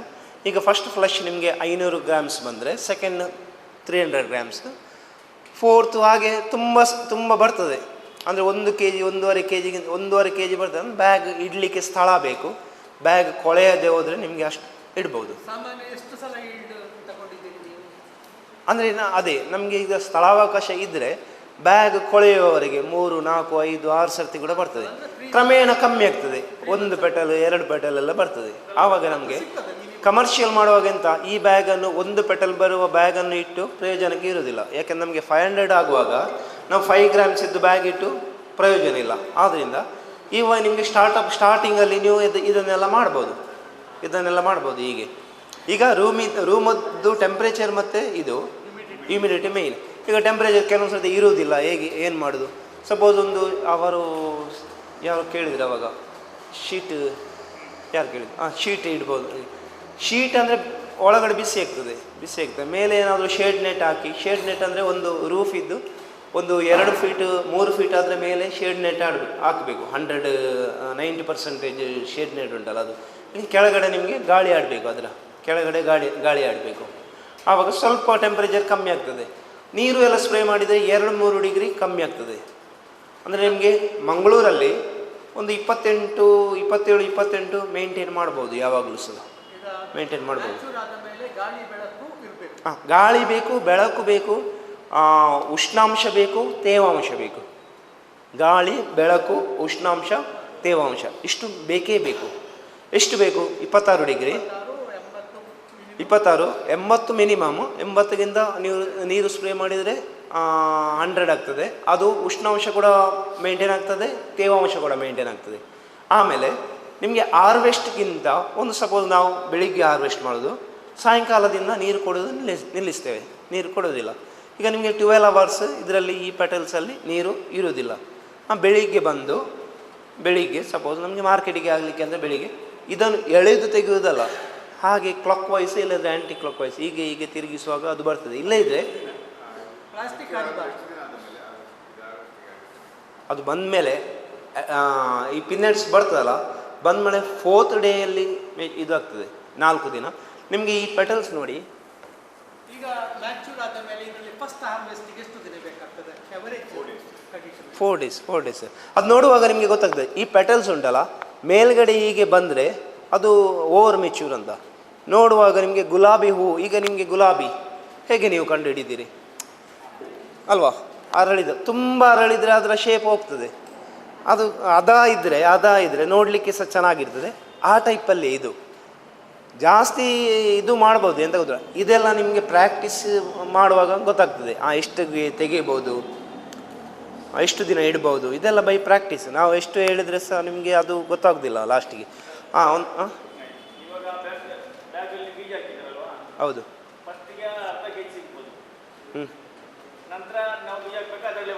ಇಲ್ಲ ಇದರಲ್ಲೇ ಬರ್ತದೆ ಸರ್. ಈ ಬ್ಯಾಗನ್ನು ಇನ್ನೊಂದು ಸರ್ತಿ ಓಪನ್ ಮಾಡಲಿಕ್ಕಿಲ್ಲ, ಕಟ್ ಮಾಡಲಿಕ್ಕಿಲ್ಲ. ನೀವು ಕಟ್ ಮಾಡಿದ್ರಲ್ಲ ಅಷ್ಟು ಸಾಕು. ಅದಕ್ಕೆ ನೀವು ಸ್ಪ್ರೇ ಇದು ಈ ಹ್ಯುಮಿಡಿಟಿ ಮತ್ತು ಟೆಂಪ್ರೇಚರ್ ಮೇಂಟೈನ್ ಮಾಡ್ತಾ ಹೋದರೆ ನಿಮಗೆ ಇಷ್ಟು ಸಾಕು. ಆದರೆ ರೂಮ್ ಯಾವಾಗಲೂ ಸಹ ಕ್ಲೀನ್ ಇರಬೇಕು. ಇದರಲ್ಲಿ ನಿಮಗೆ ಈ ಸಣ್ಣ ಸಣ್ಣ ಫ್ಲೈಸ್ ಎಲ್ಲ ಬರ್ತದೆ. ಅದಕ್ಕೆ ನಿಮಗೆ ಎಲ್ಲೋ ಸ್ಟಿಕ್ ಪೇಪರ್ ಸಿಗ್ತದಲ್ಲ, ಅದೊಂದು 4-5 ನೇತಾಡಿಸಿದ್ರೆ ಅದಕ್ಕೆ ಹೋಗ್ತದೆ. ಸ್ವಲ್ಪ ದೊಡ್ಡ ಮಟ್ಟದಲ್ಲಿ ಮಾಡುವವರು ಅದಕ್ಕೆ ಬ್ಲೂ ಇದು ಸಿಗ್ತದೆ ಅಂತ, ಮಾಸ್ಕಿಟೋ ಇಲ್ಲದ್ರೆ ಇದು ಫ್ಲೈಯರ್ಸ್ ಇದು ಅದೆಲ್ಲ ಹಾಕ್ಬೋದು. ಅದು ಆ ರೂಮ್ ಟೆಂಪ್ರೇಚರ್ ಮೇಲೆ ಡಿಪೆಂಡ್ಸ್. ಈಗ ಸಪೋಸ್ ಒಳ್ಳೆ ರೂಮ್ ಟೆಂಪ್ರೇಚರ್ ಇದ್ದರೆ 10 ಡೇಸಲ್ಲಿ ಪುನಃ ಬರ್ತದೆ, ಪುನಃ ಒಂದು ವಾರದಲ್ಲಿ ಪುನಃ ಬರ್ತದೆ. ಹಾಗೆ ಈಗ ತುಂಬ ಆದರೆ ನಾವು ಅದರ ಬಗ್ಗೆ ತಲೆಗಡಿಸ್ಲಿಕ್ಕೆ ಹೋಗೋದಿಲ್ಲ. ಈಗ ಈ ಬ್ಯಾಗಲ್ಲಿ ಇವತ್ತು ಬಂತು, ಇನ್ನು 15 ದಿನ ಬರ್ತದೆ ಇಲ್ವ ಅಂದರೆ ಒಂದರಿಂದ ಒಂದು ಬರ್ತಾ ಇರ್ತದಲ್ಲ, ಎಲ್ಲ ಅದರಲ್ಲಿ ಬರ್ತಾ ಇರ್ತದೆ. ಹಾಗೆ ನಮಗೆ ಗೊತ್ತಾಗೋದಿಲ್ಲ ಎಷ್ಟು ದಿನಕ್ಕೆ ಬರ್ತದೆ ಅಂತ. ಹಾಗೆ ನಿದ್ರೆ ಬರ್ತದಲ್ಲ. ಭತ್ತದ ಕೃಷಿ ನಮ್ಮದು ಸೀಮಿತ ಬರ್ತದೆ, ಅಂದರೆ ಭತ್ತದ ಕೃಷಿ ಕಡಿಮೆ ಆಗಿದೆ. ಇದಕ್ಕೆ ಬೈಹುಲ್ಲೆ ಬೇಕಾ ಬೇರೆ ಏನಾದರೂ? ಈಗ ನಮಗೆ ಇಲ್ಲಿ ದಕ್ಷಿಣ ಕನ್ನಡದಲ್ಲಿ ಎಲ್ಲ ಕಡೆ ಸಾಧಾರಣವಾಗಿ ಭತ್ತದ ಬೈಹುಲ್ಲೆ ಚೀಪ್ ಆಗ್ತದೆ. ಈಗ ಪ್ಯಾಲೆಟ್ಸ್ ಅವರು ಅವಾಗ ಪ್ಯಾಲೆಟ್ಸ್ ತೋರಿಸಿದ್ರು, ವುಡನ್ ಪ್ಯಾಲೆಟ್ಸ್ ಕೇರಳದಲ್ಲೆಲ್ಲ ತುಂಬ ಉಂಟು. ಇದಕ್ಕೆ ಈ ವುಡನ್ ಪ್ಯಾಲೆಟ್ಸ್ ಬ್ಯಾಗ್ ಕೂಡ ಆಗ್ತದೆ, ಬ್ಯಾಗಲ್ಲಿ ಕೂಡ ಆಗ್ತದೆ. ಆದರೆ ಏನಂದರೆ ಅದು KGಗೆ 35 ರೂಪಾಯಿ, 30 ರೂಪಾಯಿ, 25 ರೂಪಾಯಿ, 30 ರೂಪಾಯಿ ಅಲ್ಲಿ ಹೇಳ್ತಾರೆ. ಟ್ರಾನ್ಸ್ಪೋರ್ಟೇಷನ್ ಅದೆಲ್ಲರೂ ಆಗುವಾಗ 30-35 ರೂಪಾಯಿ ಆಗ್ತದೆ. ಸೇಮ್ ಬೈ ಹುಲ್ಲಾದರೆ 10 ರೂಪಾಯಲ್ಲಿ ಆಗ್ತದೆ. 10 ರೂಪಾಯಿ, ಹೌದು. ಬೈ ಹುಲ್ಲು ಬೇಗ ಸಿಗ್ತದೆ. ಸ್ಟೆರಿಲೈಸ್ ಮಾಡಬೇಕು, ಎಲ್ಲದರಲ್ಲಿ ಕೂಡ ಆಗ್ತದೆ. ಆದರೆ ಏನು ಗೊತ್ತಾ, ಈ ನಿಮಗೆ ಕಮರ್ಷಿಯಲ್ ಪರ್ಪಸಲ್ಲಿ ಮಾಡುವಾಗ ಆಗೋದಿಲ್ಲ ಅದು. ನಿಮಗೆ ಬೈ ಹುಲ್ಲಲ್ಲಿ ಒಂದು ಬ್ಯಾಗಲ್ಲಿ 1 kg 300 ಗ್ರಾಮ್ ಸಿಗೋದಾದರೆ ಅದರಲ್ಲಿ 300 ಗ್ರಾಮ್ ಸಿಗಲಿಕ್ಕೆ ಆಗ್ತದೆ. ಅದು ನೀವು ಮಾಡ್ತೀರಾ? ಆಗೋದಿಲ್ಲಲ್ಲ. ಟೆಸ್ಟ್ ಅದೇ ನಾನು ಹೇಳಿದೆಲ್ಲ, ಆಗ ಎಲ್ಲದರಲ್ಲಿ ಆಗ್ತದೆ. ಸ್ಟೆರಿಲೈಸ್ ಮಾಡಬೇಕು, ಆಗ್ತದೆ. ಆಗೋದಿಲ್ಲ ಅಂತ ಇಲ್ಲ. ನಾವು ಟ್ರೈ ಮಾಡಲಿಲ್ಲ, ಹೇಳುವುದನ್ನೇ ಕೇಳಿದ್ದು. ಇಲ್ಲಿ ಪ್ರದೀಪ್ ಸರ್ ಅಂತ ಇದ್ದರು, ಮೊದಲು ಇದ್ದರು ಹಾರ್ಟಿಕಲ್ಚರಲ್ಲಿ. ಅವರು ಅಡಿಕೆ ಸಿಪ್ಪೆಯಲ್ಲಿ ಕೂಡ ಮಾಡಿದರು. ಆದರೆ ಔಟ್ಪುಟ್ ತುಂಬ ಕಮ್ಮಿ,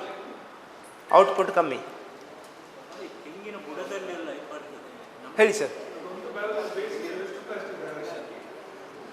ನಾನು ಹೇಳಿದೆಲ್ಲ 16 kg ಆದರೆ ಅರೌಂಡ್ 18 ಬ್ಯಾಗ್ಸ್ ಬರ್ತದೆ. 18, ಹೌದು, 18 ಬ್ಯಾಗ್ಸ್ ಬರ್ತದೆ. ಇದನ್ನು ಮತ್ತೆ ನೀವು ತೆಗೆದೈತಲ್ಲ, ಹಾರ್ವೆಸ್ಟ್ ಮಾಡಿ ಆದಮೇಲೆ ಇದರ ದಂಟೆಲ್ಲ ಬರ್ತದೆ. ಅದನ್ನು ಈಗ ಕಟ್ ಮಾಡೋದು ಕತ್ತರಿಯಿಂದ, ದಂಟನ್ನು ತೆಗೆದಾದ್ಮೇಲೆ 200 ಗ್ರಾಮ್ಸ್ 150 ಎಲ್ಲ ಮಾಡ್ತಾರೆ. ಇವಾಗೆಲ್ಲ 150 ಮಾಡ್ತಾರೆ. ಸಣ್ಣ ಫ್ಯಾಮಿಲಿ ಎಲ್ಲ ಸಣ್ಣ ಆಗಿದೆಲ್ಲ, 2-3 ಜನ ಮಾತ್ರ ಇರೋದು. ಮತ್ತು ಇದು ಅಣಬೆಗೆ ಅಂದರೆ ಜಾಸ್ತಿ ತಿಂದರೆ ಇದಾಗ್ತದೆ, ಸ್ವಲ್ಪ ಆದರೆ ಒಳ್ಳೆ ಟೇಸ್ಟ್ ಆಗ್ತದೆ. ಅದಕ್ಕೆ ಜನರೆಲ್ಲ 150 ಮಾಡ್ತಾ ಇದ್ದಾರೆ. ಯಾವುದು ಸರ್? 4-5 ಬರ್ತದೆ ಸರ್. ಹಾಂ, ಇವಾಗ ಇದನ್ನು ಕಟ್ ಮಾಡಿ ಕೆ ಜಿಗೆ 250 ರುಪೀಸ್ ಉಂಟು ಮಂಗಳೂರಲ್ಲಿ. ಇವಾಗ 250 ಉಂಟು, 300 350 ಹಾಗೆ ಹೋಗ್ತಾ ಇದಾಗ್ತದೆ. ಯಾಕೆಂದ್ರೆ ನಾವು ಡೈರೆಕ್ಟ್ ಸೇಲ್ ಮಾಡೋದಾದರೆ ಸ್ವಲ್ಪ ಜಾಸ್ತಿ ಉಂಟು. ನಾವು ಶಾಪ್ ಕೀಪರ್ಸ್ಗೆ ಹಾಕೋದಾದರೆ 250 ರುಪೀಸ್ ಸಿಗ್ತದೆ ನಮಗೆ.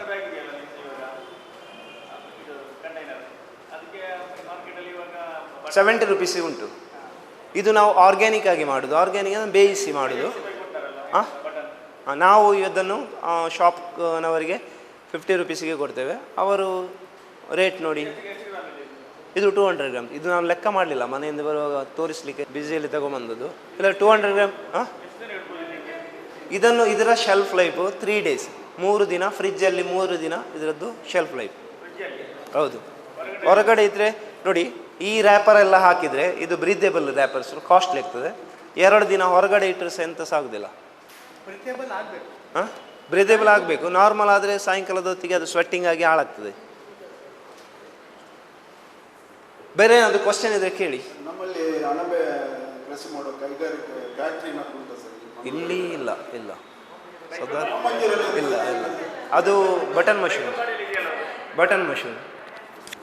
ಯಾರು ಸಹ ದೊಡ್ಡ ಪ್ರಮಾಣದಲ್ಲಿ ಮಾಡಲಿಲ್ಲ ಇಷ್ಟರವರೆಗೆ. ಸರ್, ನನಗೆ ಇದರ ಬಗ್ಗೆ ಕೇಳಿ, ನನಗೆ ಗಲಾಟೆ ಬೇಡ, ನನಗೆ ಟೈಮ್ ಆಗ್ತದೆ. ನನಗೆ ಹೇಳಿ ಸರ್, ಬೇರೆ ಏನಾದರೂ ಕ್ವಶನ್ಸ್?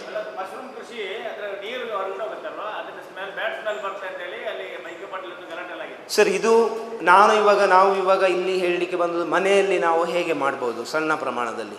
ಇದು ನಿಮಗೆ ದೊಡ್ಡ ಪ್ರಮಾಣದಲ್ಲಿ ಅಂದರೆ ನೀವು ಹಾಗೆ ಎಲ್ಲ ಹೋದರೆ, ಈಗ ದೊಡ್ಡ ಫ್ಯಾಕ್ಟ್ರಿ ಎಲ್ಲ ಮಾಡುವಾಗ ಅಂಥದ್ದು ಆಗೇ ಆಗ್ತದೆ. ಆವಾಗ ನಾವು ಏನು ಮಾಡಬೇಕು, ಇವರು ಪೊಲ್ಯೂಷನ್ ಕಂಟ್ರೋಲ್ನವರ ಹತ್ರ ಅವರು ಸರ್ಟಿಫಿಕೇಟ್ ಕೊಡ್ತಾರೆ, ಅದು ಆದರೆ ಮಾತ್ರ. ಈಗ ನೀವು ಆ ಒಂದು ಕಾರ್ಖಾನೆಯನ್ನು ಸ್ಥಾಪಿಸುವಾಗ ನೀವು ಕೈಗಾರಿಕೆ ವಲಯಕ್ಕೆ ಹೋಗಬೇಕು. ಅವರ ಹತ್ರ ಡ್ರೈನೇಜ್ ಸಿಸ್ಟಮ್ ಎಲ್ಲ ಇರ್ತದೆ, ಅದೆಲ್ಲ ಇರ್ತದೆ. ಈಗ ನಾವು ಮನೆಯಲ್ಲಿ ಮಾಡೋದು ಚಿಕ್ಕ ಪ್ರಮಾಣದಲ್ಲಿ. ಇವಾಗ ಇಷ್ಟೆಲ್ಲ ಆಯಿತು, 2 ತಿಂಗಳು 3 ತಿಂಗಳು ನೀವು ಬ್ಯಾಗ್ ನೋಡುವಾಗ ಗೊತ್ತಾಗ್ತದೆ. ಬ್ಯಾಗ್ ಕೊಳೆಯುವ ಸ್ಥಿತಿಗೆ ಬರುವಾಗ ಇದನ್ನು ತೆಗೆಯುವುದು, ಮತ್ತು ಇದಕ್ಕೆ ಕಂಪೋಸ್ಟ್ ಗುಂಡಿಗೆ ಹಾಕ್ಬೋದು. ಕಂಪೋಸ್ಟ್ ಗುಂಡಿಗೆ ನೀವು 1 ಲೇಯರ್ ಈ ಬ್ಯಾಗ್ಸನ್ನು ಹರಡಿ, ಅದರ ಮೇಲೆ ನಿಮಗೆ ಈ ಸೆಗಣಿದ್ದು ನೀರು ಉಂಟಲ್ವ, ಸ್ವಲ್ಪ ಸೆಗಣಿ ತಗೊಂಡು ನೀರುಕೊಂಡು ಲೇಯರ್ ಮಾಡಿದರೆ 2 ತಿಂಗಳಲ್ಲಿ ನಿಮಗೆ ಚಹಾ ಹುಡಿಯಾಗೆ ಒಳ್ಳೆಯದು ಕಂಪೋಸ್ಟ್ ರೆಡಿ ಆಗ್ತದೆ. ಸಪೋಸ್ ನೀವು ಇದನ್ನು ಹೀಗೆ ಸ್ಟೆಪ್ ಬೈ ಸ್ಟೆಪ್ ಮಾಡ್ತಾ ಹೋದರೆ, ನೀವು ಫಸ್ಟಿಗೆ ಏನು ಬೈಹುಲ್ಲಿಗೆ ಹಣ ಕೊಟ್ಟು ತಗೊಂಡಿದ್ದೀರಲ್ಲ, ಅದು ನಿಮಗೆ ಕಂಪೋಸ್ಟಲ್ಲಿ ಸಿಗ್ತದೆ. ಈ ಕಂಪೋಸ್ಟ್ ಒಳ್ಳೆ ಕಂಪೋಸ್ಟ್. ಇದನ್ನು ಕೆಲವೊಂದು ಸರ್ತಿ ಡೈರೆಕ್ಟ್ ಕೂಡ ಇದಕ್ಕೆ ಹಾಕ್ಬೋದು ನಾವು, ಯಾವುದಕ್ಕೆ ಅಡಿಕೆ ತೋಟ ಇದಕ್ಕೆ ಹಾಕ್ಬೋದು. ಇದೆಲ್ಲ ಒಳ್ಳೆ ಬರ್ತದೆ. ಇದಕ್ಕೆ ಕಾರ್ಬನ್ ಡೈಆಕ್ಸೈಡ್ ಬೇಕು ಆವಾಗ. ಹಾಂ, ನಾರ್ಮಲ್ ರೂಮಿಗೆ.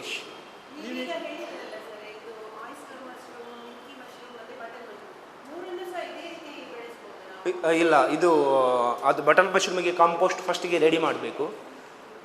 ಅದರ ಇದು ಬೇರೆ, ಅದು ಬೇರೆ. ಮಿಲ್ಕಿ ಕೂಡ ಸೇಮ್ 21 ಡೇಸ್ ಸೇಮ್. 21 ಡೇಸ್ ಆದಮೇಲೆ ಮಿಲ್ಕಿ ರೂಮಿಗೆ ಮೋರ್ ದೆನ್ 30 ಡಿಗ್ರಿಗಿಂತ ಮೇಲೆ ಟೆಂಪ್ರೇಚರ್ ಬೇಕು. Humidity 80%, 80% humidity. More than 30 degree, 30 degree temperature ಇಟ್ಟು ಮಾಡಿ ಆ ಬ್ಯಾಗನ್ನು ಕಟ್ ಮಾಡಿ ಅದಕ್ಕೆ ಕೇಸಿಂಗ್ ಸಾಯಿಲ್ ಹಾಕ್ಲಿಕ್ಕೆ ಉಂಟು. ಈ ನಮಗೆ ಬಟನ್ ಮಶ್ರೂಮಿಗೆ ಹೇಗೆ ಕೇಸಿಂಗ್ ಸಾಯಿಲ್ ಹಾಕ್ತೇವೆ, ಸೇಮ್ ಕೇಸಿಂಗ್ ಸಾಯಿಲ್ ಮತ್ತು 1 kg ಕಂಪೋಸ್ಟನ್ನು ಮಿಕ್ಸ್ ಮಾಡಿ ಸೇಮ್ ಬೇಯಿಸಬೇಕು. ನೀವು ಡ್ರಮ್ ತೋರಿಸಿದೆಲ್ಲ ಆವಾಗ ಅದನ್ನು ಬೇಯಿಸಿ ಸ್ಟೆರಿಲೈಸ್ ಮಾಡಬೇಕು. ಸ್ಟೆರಿಲೈಸ್ ಮಾಡಿ ಆದಮೇಲೆ ಇದನ್ನು 2 ಇಂಚ್ ಈ ಕಟ್ ಮಾಡಿದ ಬ್ಯಾಗ್ ಉಂಟಲ್ಲ, ಹರಡೋದಕ್ಕಿಂತ ಮುಂಚೆ ಇದಕ್ಕೆ ಈಗ ನಮಗೆ 13 kg ಆಯಿತು. 13 kg ಆಯ್ತಲ್ಲ, ಅದಕ್ಕೊಂದು 200 ಗ್ರಾಮ್ ಕ್ಯಾಲ್ಸಿಯಂ ಕಾರ್ಬೋನೇಟ್ ಸುಣ್ಣ ಸ್ವಲ್ಪ ಹಾಕಿ pH ಮೇಂಟೈನ್ ಮಾಡಲಿಕ್ಕೆ ನಿಮಗೆ ಇದರಲ್ಲಿ ಸಿಗ್ತದೆ. ಯಾವುದರಲ್ಲಿ? ನರ್ಸರಿಯಲ್ಲಿ.